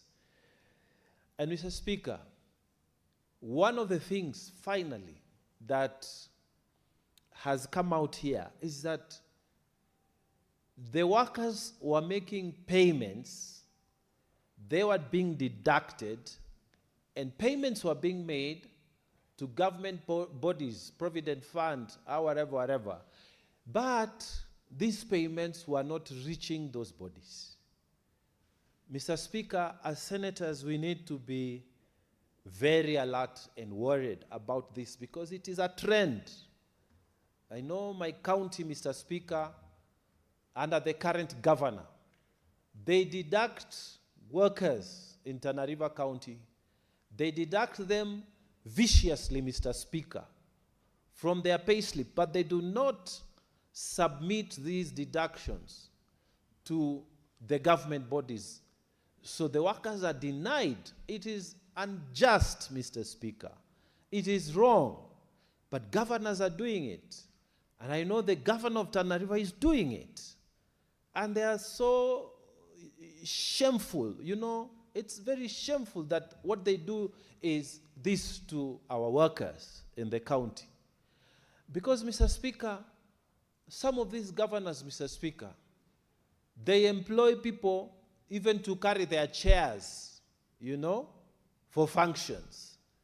So even people who are doing personal service, your drivers, you are not remitting these things and you are deducting them and you laugh with them. You spend all your days with them. It's a shame. Mr. Speaker, I always ask myself how some counties, we end up with characters like this who occupy executive positions. I always wonder what we can do to make sure that although the executive position, we are supposed to have elected people, but we must twerk it in such a way that this is seriously not just a political position. People just play politics here, politics there, and then they are elected. And then they are totally incompetent. They cannot account for monies that come to them. They oppress the workers, threaten them, and then they hold seminars and threaten them. If you don't do this, or workers, you are going to see this. The normal statements that are done after Christmas on the first week of January. Then after that, they disappear because they have to take trips so that they can earn per diem. Shame on these governors, Mr. Speaker. That's what they do to our workers. So, Mr. Speaker, I want to use the floor of this House to ask the Tana River County government and other governors, please remit what you deduct from the workers. It is wrong. It is wrong.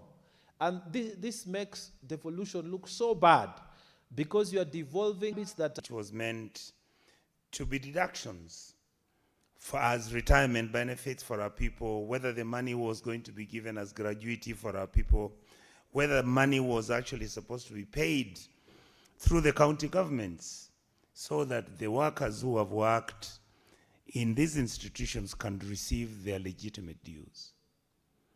Madam Speaker, I've also been looking at why we treat our people so casually. I have always wondered that, and in fact, Madam Speaker, I really want to thank my brother Honorable Mungatana and Senator Olekina for their very impassioned plea on this matter, because we seem to very casually treat these monies that are owned by employees, whether they're, as I've said earlier, whether they're working for the national government. I don't have the evidence whether there were any who have worked for this National Assembly and or rather Parliament, but I know Parliament has been behaving reasonably well recently. But previously, these were issues where we had some of our colleagues coming to this National Assembly for more than 6 or 7 years, chasing after their retirement benefits. And Madam Speaker, the point I want to make is that even if you look at this money that we are talking about, which is supposed to be the deductions for our people, you can extrapolate it, and my colleagues, look at the other compensatory issues that have been raised in this House. Number one, the ex-bomb blast people. We allow these people to go to court. They go there, and of course, given one, the statute under which these bomb blasts took place here was not going to be accommodative, because at that time we didn't even have the platform on how we could argue and make these people compensated. Even some of them have done this through the Kenya Human Rights Commission. But our institutions, and I call these institutions the National Assembly, or rather Parliament, has been unable to come up with what my brother, Honorable Mungatana, is talking about. Can we agree that there are certain compensations that cannot be done within the law? Why? Because some of these things have gone beyond their statute of limitations. Some of them should be based on human right basis, and some of them should just be based on common sense. If somebody was the sole income earner who was selling items outside the bomb blast, and the bomb blew up our people because somebody was trying to attack Kenya for being friendly to the United States of America, and then 50 or 30% of the individuals who were blown in that bomb are compensated, and those ones who lost, who have the post-bomb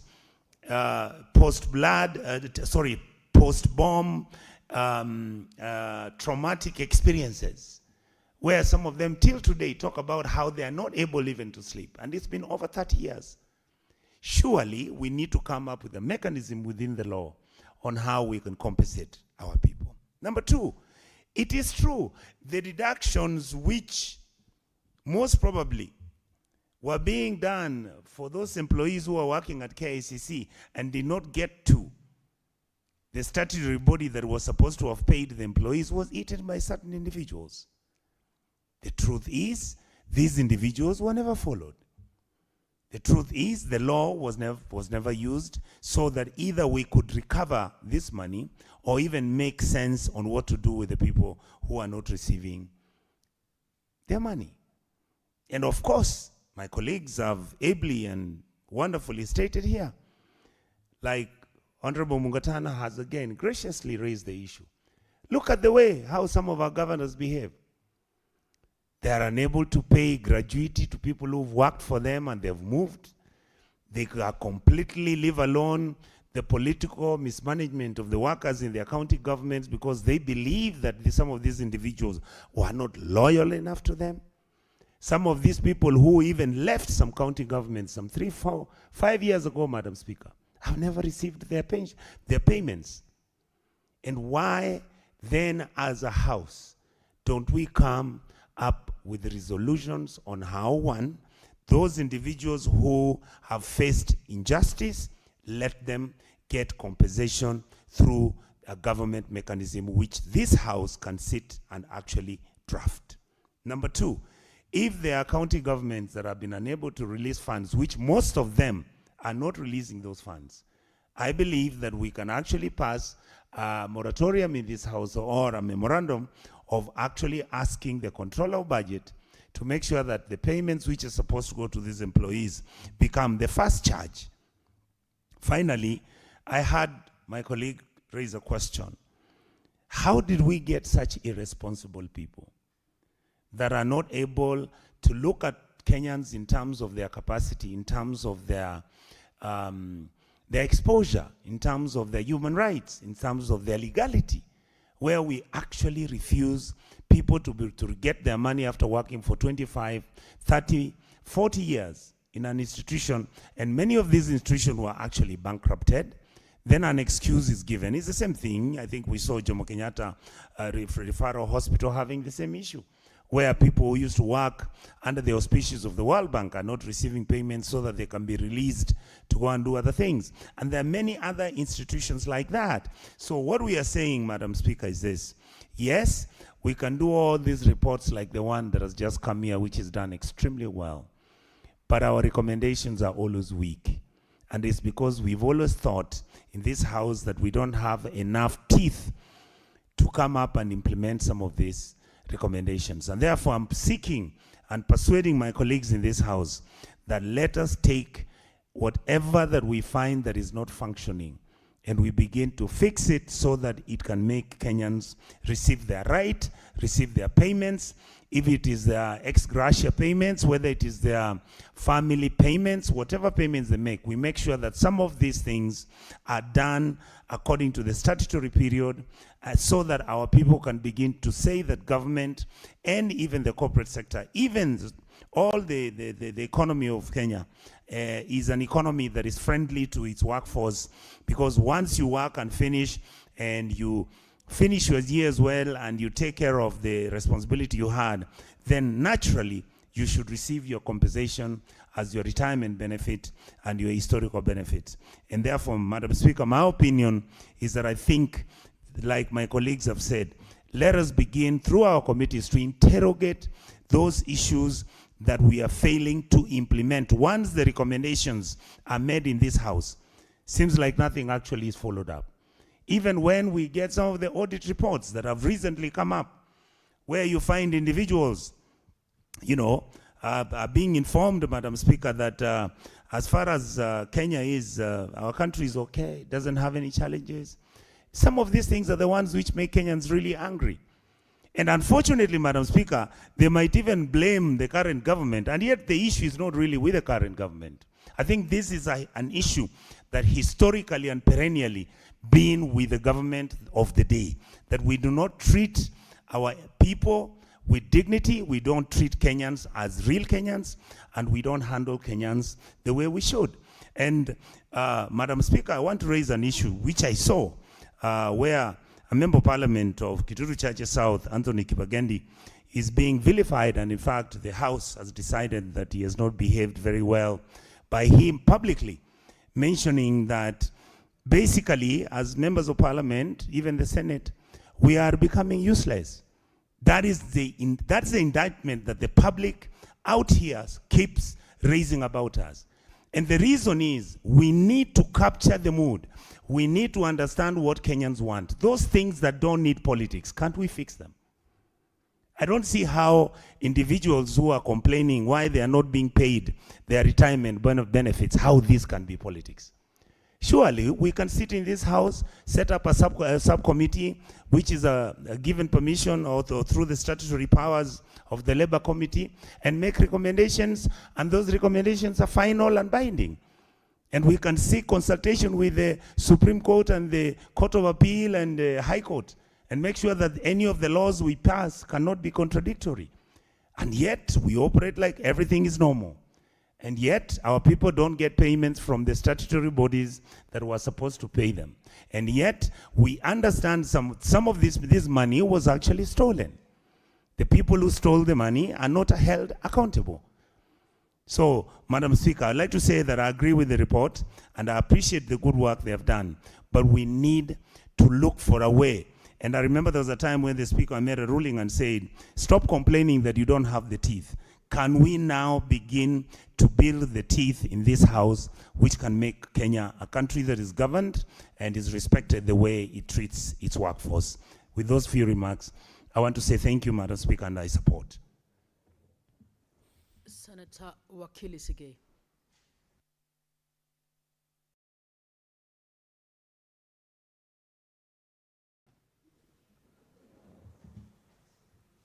Thank you, Madam Speaker, for giving me the opportunity to also weigh into the report of the committee. I first, from the very onset, wish to appreciate the effort that this committee took into giving us what we are discussing today.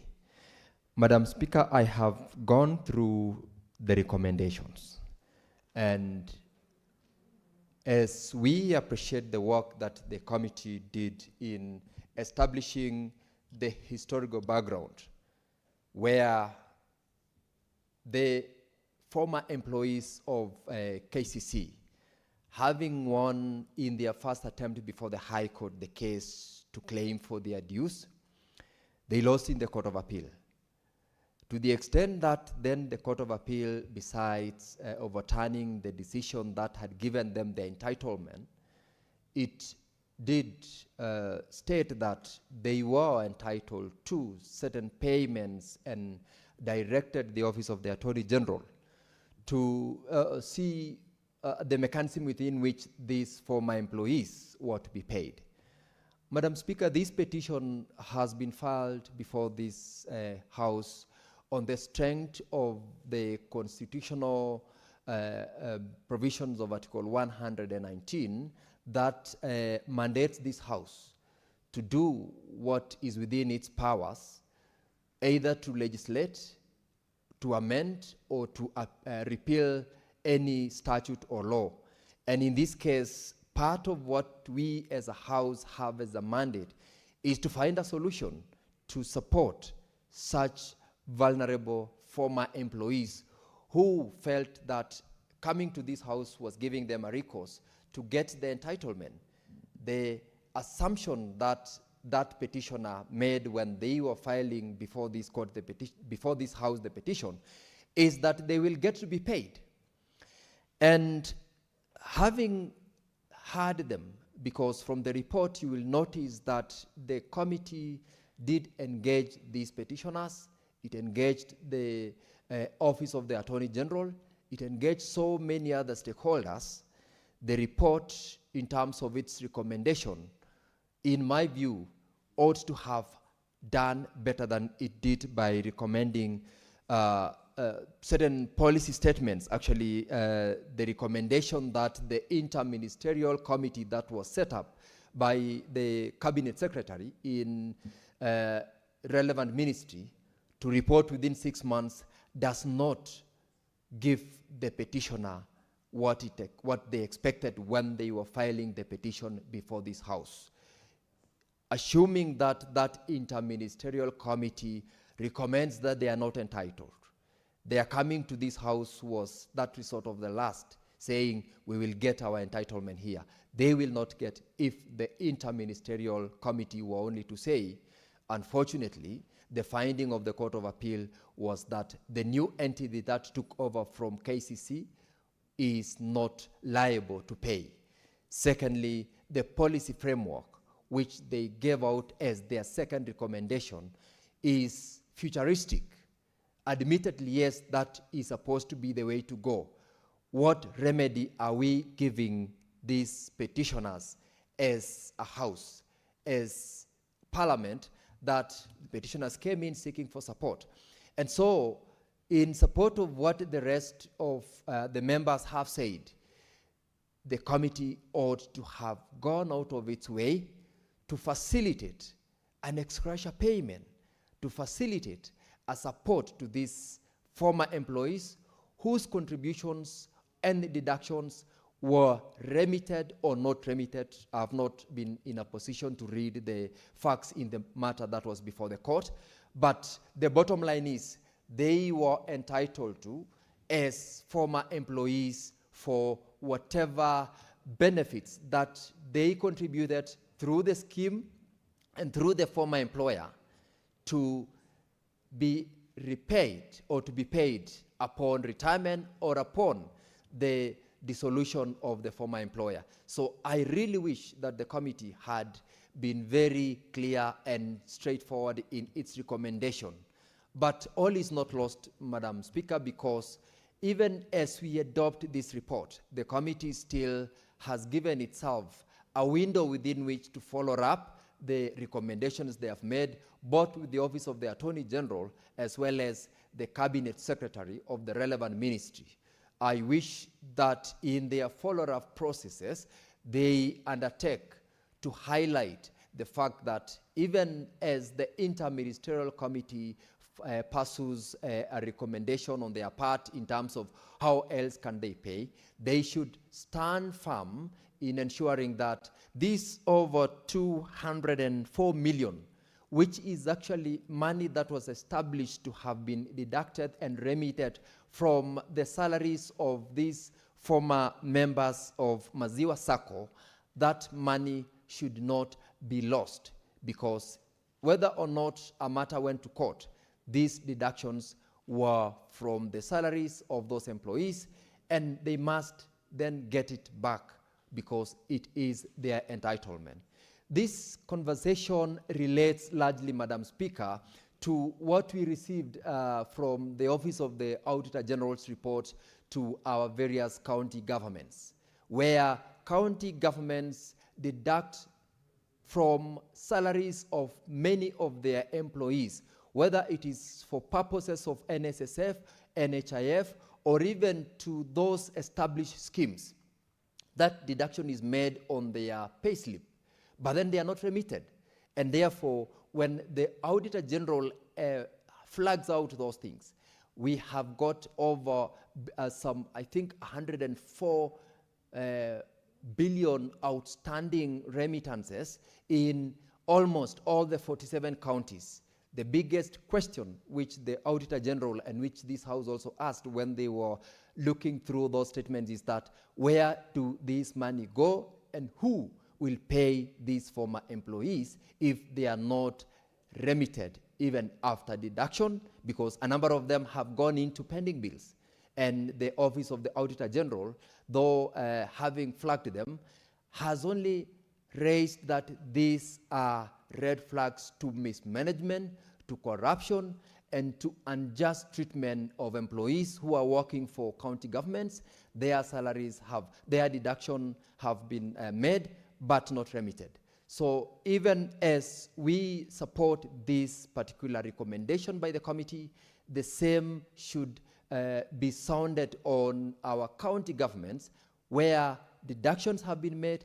They should be remitted, because we will, Madam Speaker, be dealing with almost a similar petition in a few years to come, where former employees of county governments are saying our salaries were deducted but not remitted, and therefore cannot benefit from that. So as we appreciate the work of the committee and also the recommendations they've made, we should, as a House, be looking at a recommendation that is implementable, a recommendation that will not discourage members of public from filing petitions before this House, and a recommendation that will also highlight the specific responsible government agencies to honor their commitment. And in this case, we look forward to, in the follow-up by the committee, having the Interministerial Committee being pressed to ensure that these deductions are remitted ultimately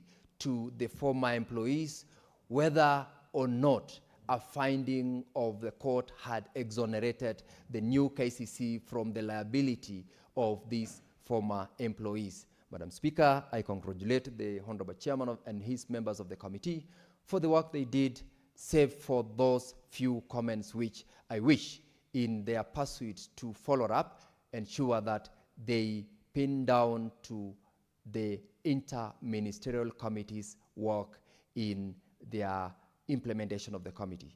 I thank you, Madam Speaker. Senator Veronica Maina. Thank you, Honorable Speaker, for the opportunity to reign and speak into this matter. The report that has been presented to this Senate by the Labour Committee. Let me commend the committee for a job well done, having looked at the facts of the matter, held several meetings, and ensured that they have come back to the House with solutions to the employees, former employees of KCC. It is very sad, Honorable Speaker, that we are discussing this matter today in the light that it appears, because I am certain that there are former KCC employees who have cried, mourned over their lost terminal dues. And this should not have been. But I'm also happy to note they have taken the right action. They have petitioned Parliament, having realized that under Article 119 of the Constitution, every person has a right to petition Parliament to consider any matter within its authority, including to enact, amend, or repeal any legislation. So they have exercised their constitutional right. And this is the way to go. Any citizen that is really aggrieved, or a group of people in Kenya who are really aggrieved, do have a right to exercise this Article 119 and present their petitions, present their views, or present their lamentations to Parliament. And Parliament is also mandated under the Constitution to ensure that they provide, to ensure that we provide solution to the people. And further, under Section 5.2 of the Petition to Parliament, a petition that is tabled in Parliament under this Act shall be considered in accordance with the standing order of the relevant House. So this committee sat, and they've done a good job. They have brought here 4 recommendations, if that is what I have seen, 4 recommendations before the Senate, having considered a matter that was heavily adjudicated in court, and definitely, in spite of judgments being rendered and an opinion being given by the Court of Appeal, the workers, the former workers of KCC, are still in distress. Notably, the KCB Bank is the one that handled the receivership of the old KCC.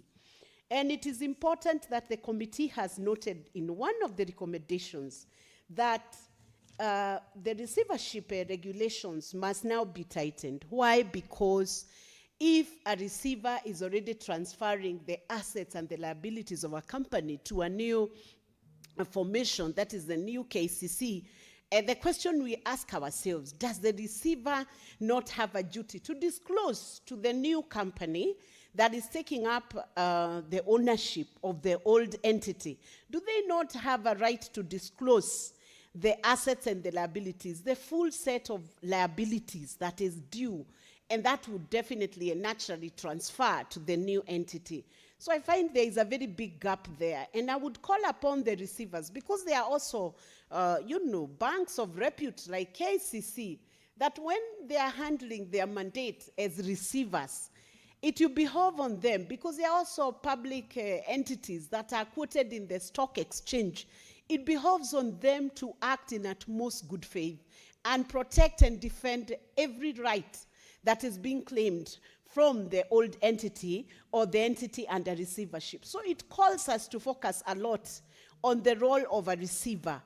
And when we are focusing on the role of a receiver, we know very well, Honorable Speaker, there is no entity that can succeed well without considering or just thinking deeply on how the workforce and the human resource is being treated. Because I think, Honorable Speaker, there is no company that would succeed fully until they take care of their workforce. So when KCB dealt with the receivership of KCC, they should have taken the aspect of human resource as a critical resource within that entity. They should have taken it much more seriously than they did. And I think we need to tighten the regulations and the rules just in line with the recommendation that has been given by the committee. Honorable Speaker, I note that the petitioners have not just come straight to Parliament. They didn't just show up in Senate.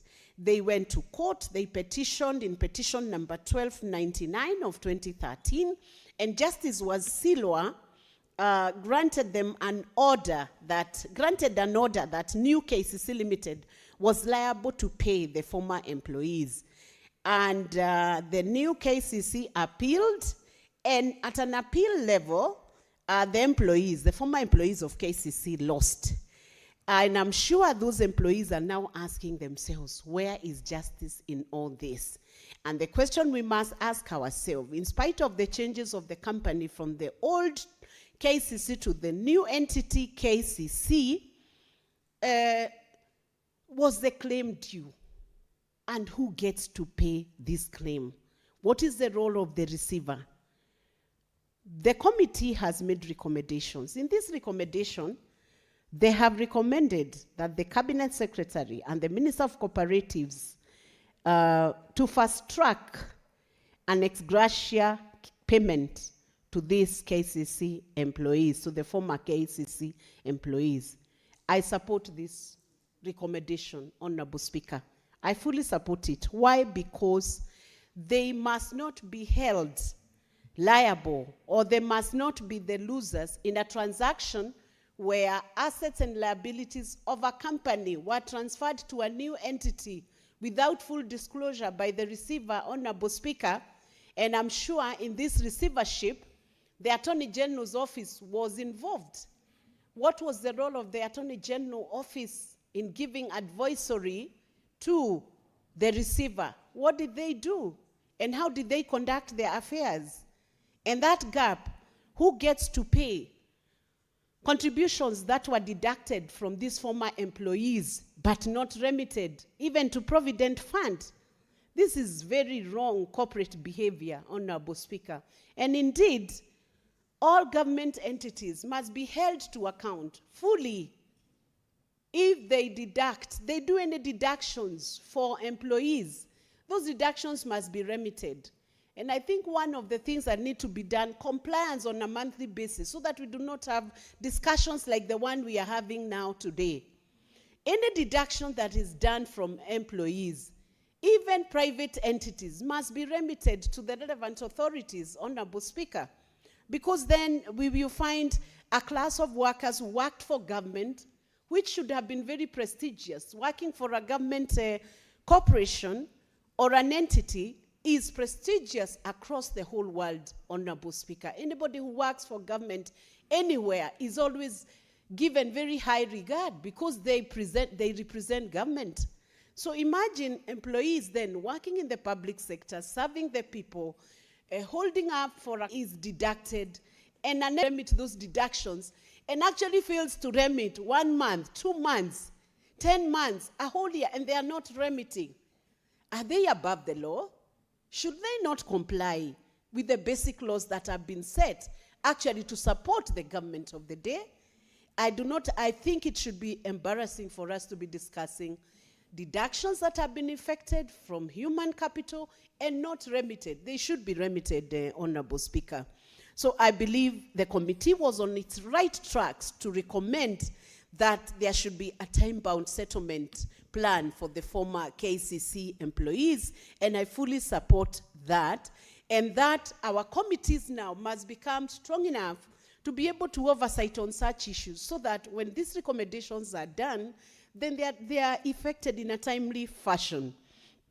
Then there is another recommendation for ensuring that we have mandatory benefit ring fencing during asset transfers. That should be automatic. Even before we do regulations that are more tightened for the receivers, it behoves on the receiver. A credible receiver like KCB must ensure that every interest in the matter that they are dealing with on the table and the receivership issues they are dealing with on the table must be attended to, even for their credibility. Because how do you ignore a whole workforce that has a whole claim, which is in the tune of 204 million shillings? It is not 2 pence, Honorable Speaker. And even if it may not appear too big for the entities that are transferring shares and changing hands in the management of the company, it means a whole big, it's a big issue to the employees, and it means a lot to their welfare. So, Honorable Speaker, I believe after these conversations we have had and the debate that we are having today, there should be a solution for the former employees. And then I see recommendation number 4, the Ethics and Anti-Corruption Commission and Director of Criminal Investigation, within 6 months of tabling of this report, to investigate mismanagement and funds misappropriation by former KCC directors, particularly the cash 400 million loan that caused the company's collapse. Honorable Speaker, if such a recommendation is left unattended to, that will be gross misconduct, both on EACC and even the former management of the KCC directors. Why, Honorable Speaker? Because if this amounted to the collapse of a whole company, many employees losing their livelihoods, now their providence, their terminal dues are at risk, the courts are awarding, the courts are giving a repeal on the decision on their award. They are busy in a sucker somewhere, not knowing where their claim will ever land into. And then we have another group of people who have misappropriated 400 million shillings loan that causes the collapse of a whole company. That means, Honorable Speaker, that those KCC, former KCC directors, are economic saboteurs, and they should be dealt with. That is a case which the former employees and even Kenyans would be keen to see what happens to such people. What happens to this recommendation? So I believe when we call the Ethics and Anti-Corruption Commission in the Senate JLAC committee, the next time they come, I believe the chair who is in the House today, we will take this report and make sure they respond and account on what they will have done. So I hope that the House will serve this report to the EACC so that we see an end to this matter. And it should sound a warning to other public officers who are managing resources that we cannot have mismanagement and misappropriation that sends many families into chaos with loss of job. That means loss of their livelihoods. It means a loss of school fees for children. It means a lot. It has a lot of many other, chain effect. It triggers a ripple effect in the welfare of families in Kenya, and I believe it should be tackled and dealt with.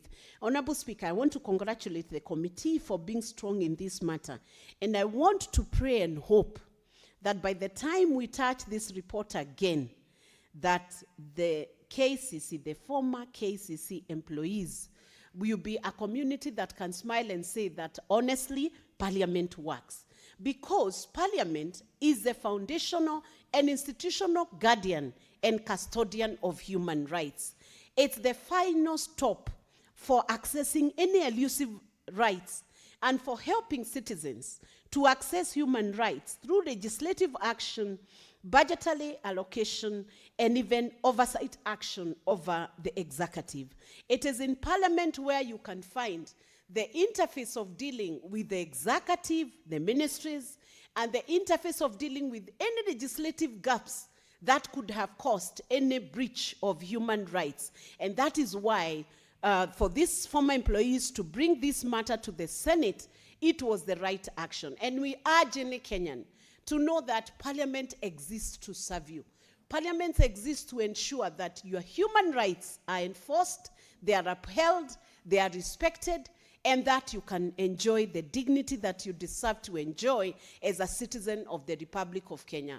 So do not go to the streets, and if you go to the streets, do not be armed or do not cause demonstrations that cause destruction of any lives or destruction of any property. You can actually approach Parliament through a petition, and you will find tangible action that causes the human rights, the redress of the human rights that have been breached in your life. Thank you, Honorable Speaker, and I want to wish former KCC employees all the best as they pursue their rights, but from Senate, we will try to do what we can to ensure that the compensation that slipped through your fingers and out of your hands when you went to court and in the Court of Appeal can finally be redressed, and that you can find your compensation coming back to your pockets. Thank you, Honorable Speaker.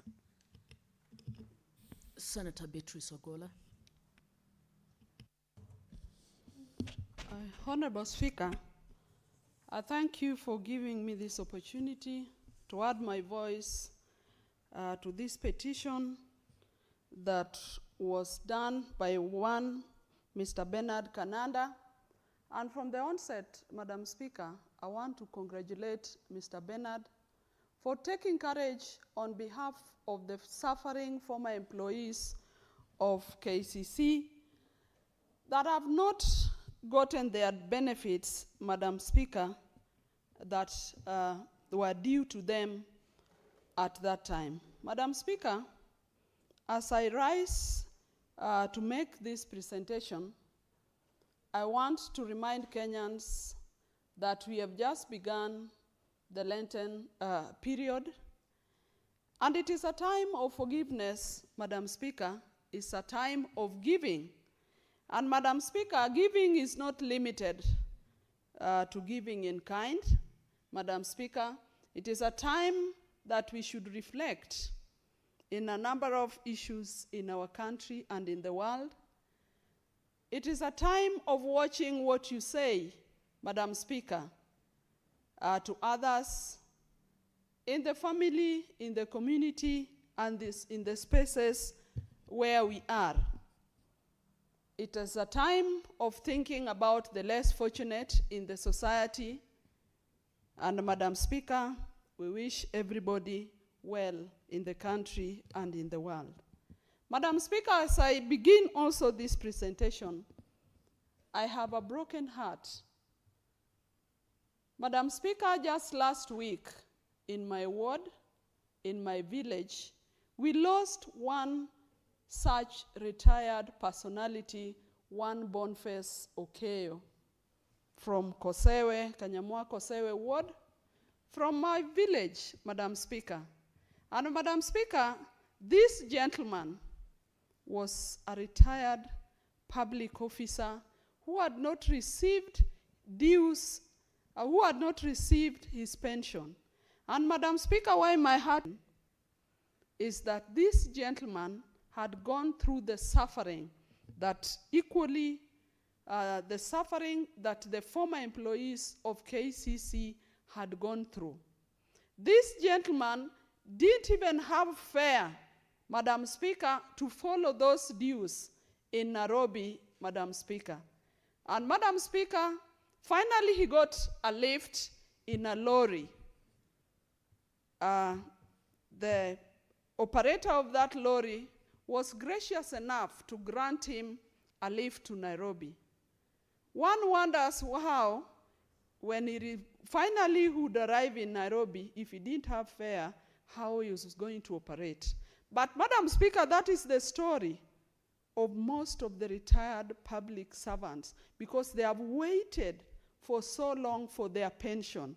Boniface left his home with his bag. Madam Speaker, Boniface did not arrive because that lorry got an accident and he lost his life somewhere around Nyansiongo. Madam Speaker, if Boniface had gotten his benefits, he would probably have never gone through what he went through. And just today, Boniface is a fellow Catholic. I know today he would have attended Ash Wednesday at the Mirogi Parish Church. May his soul rest in peace. Madam Speaker, I congratulate Mr. Bernard Kananda. I sympathize, Madam Speaker, with the former employees. that they have not gotten their benefits, even though the courts have stated so. But the worst part of it, Madam Speaker, that even their contributions that they made to Maziwa Sacco, they have also not been able to get. All of us here who work for the public are either as public officers, as state officers, able to get it, to access it in a timely manner, because it is monies that I've saved, it is monies that are due to me.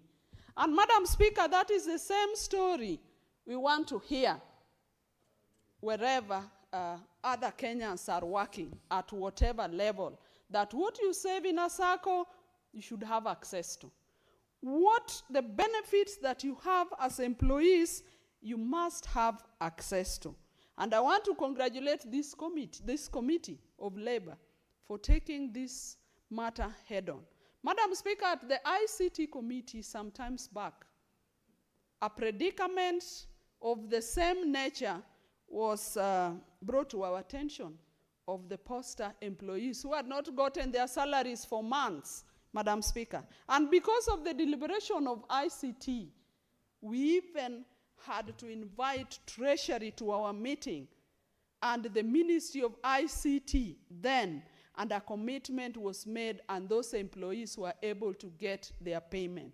It is on the same note, Madam Speaker, that this Senate must ensure that the former KCC employees finally get their terminal benefits and the contributions that they made to the SACCO, Madam Speaker. It is also very unfortunate that the government had disbursed this compensation to KCC limited stakeholders. Madam Speaker, but these workers continue to suffer. As we talk about the suffering, I know a number of them have also suffered and lost their lives. Madam Speaker, we know that as people age, their medical requirements increase. And in which other way would you meet your medical obligations if it is not from the benefits that are due to you having worked for it? So I know even as we are talking, Madam Speaker, some of the benefits we are pushing here are benefits that are going to be paid when a number of these employees have lost their lives. And we must shame ourselves. And Madam Speaker, we have a government.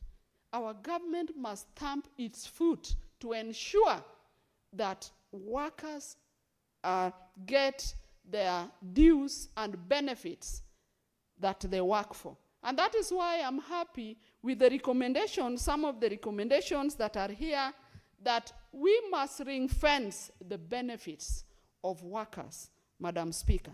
Madam Speaker, some of the recommendations speak to what the ideal situation.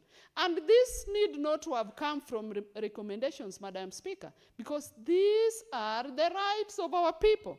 Timeliness of settlement of benefits.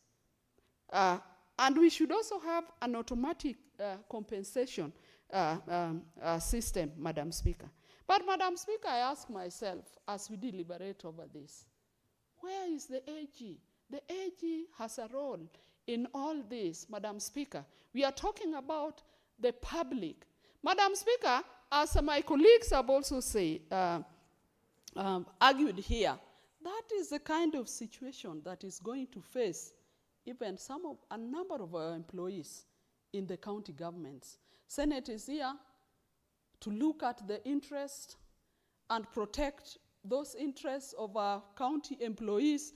We must go ahead, and this committee must go ahead to also just oversee over the period, even as the workers have not retired, that are their benefits safe?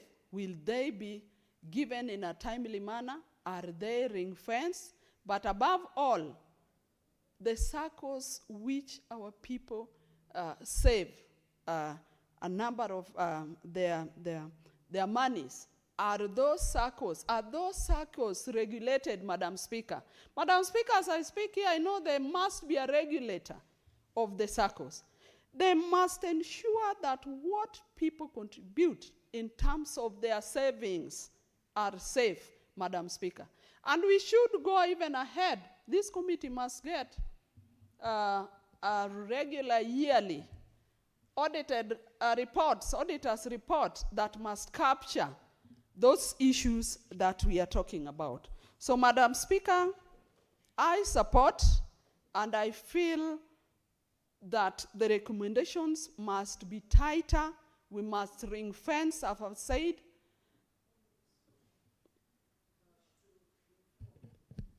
Senator Beatrice, would you like to be informed by Senator Veronica? Yes. Madam Speaker, I accept to be informed. It's only a fool that refuses to be informed, Madam Speaker. Senator Veronica? Thank you, Honorable Speaker. Just to inform and contribute to add to the richness of the debate that yes, those circles are, it's to inform. Those circles are regulated, they have SASRA.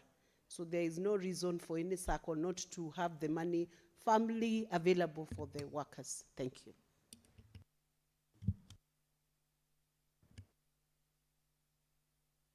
Madam Speaker, I thank my sister and former SG for that information that the regulator is there. But the question I ask myself, even in the presence of the regulator, what has the regulator done over this case?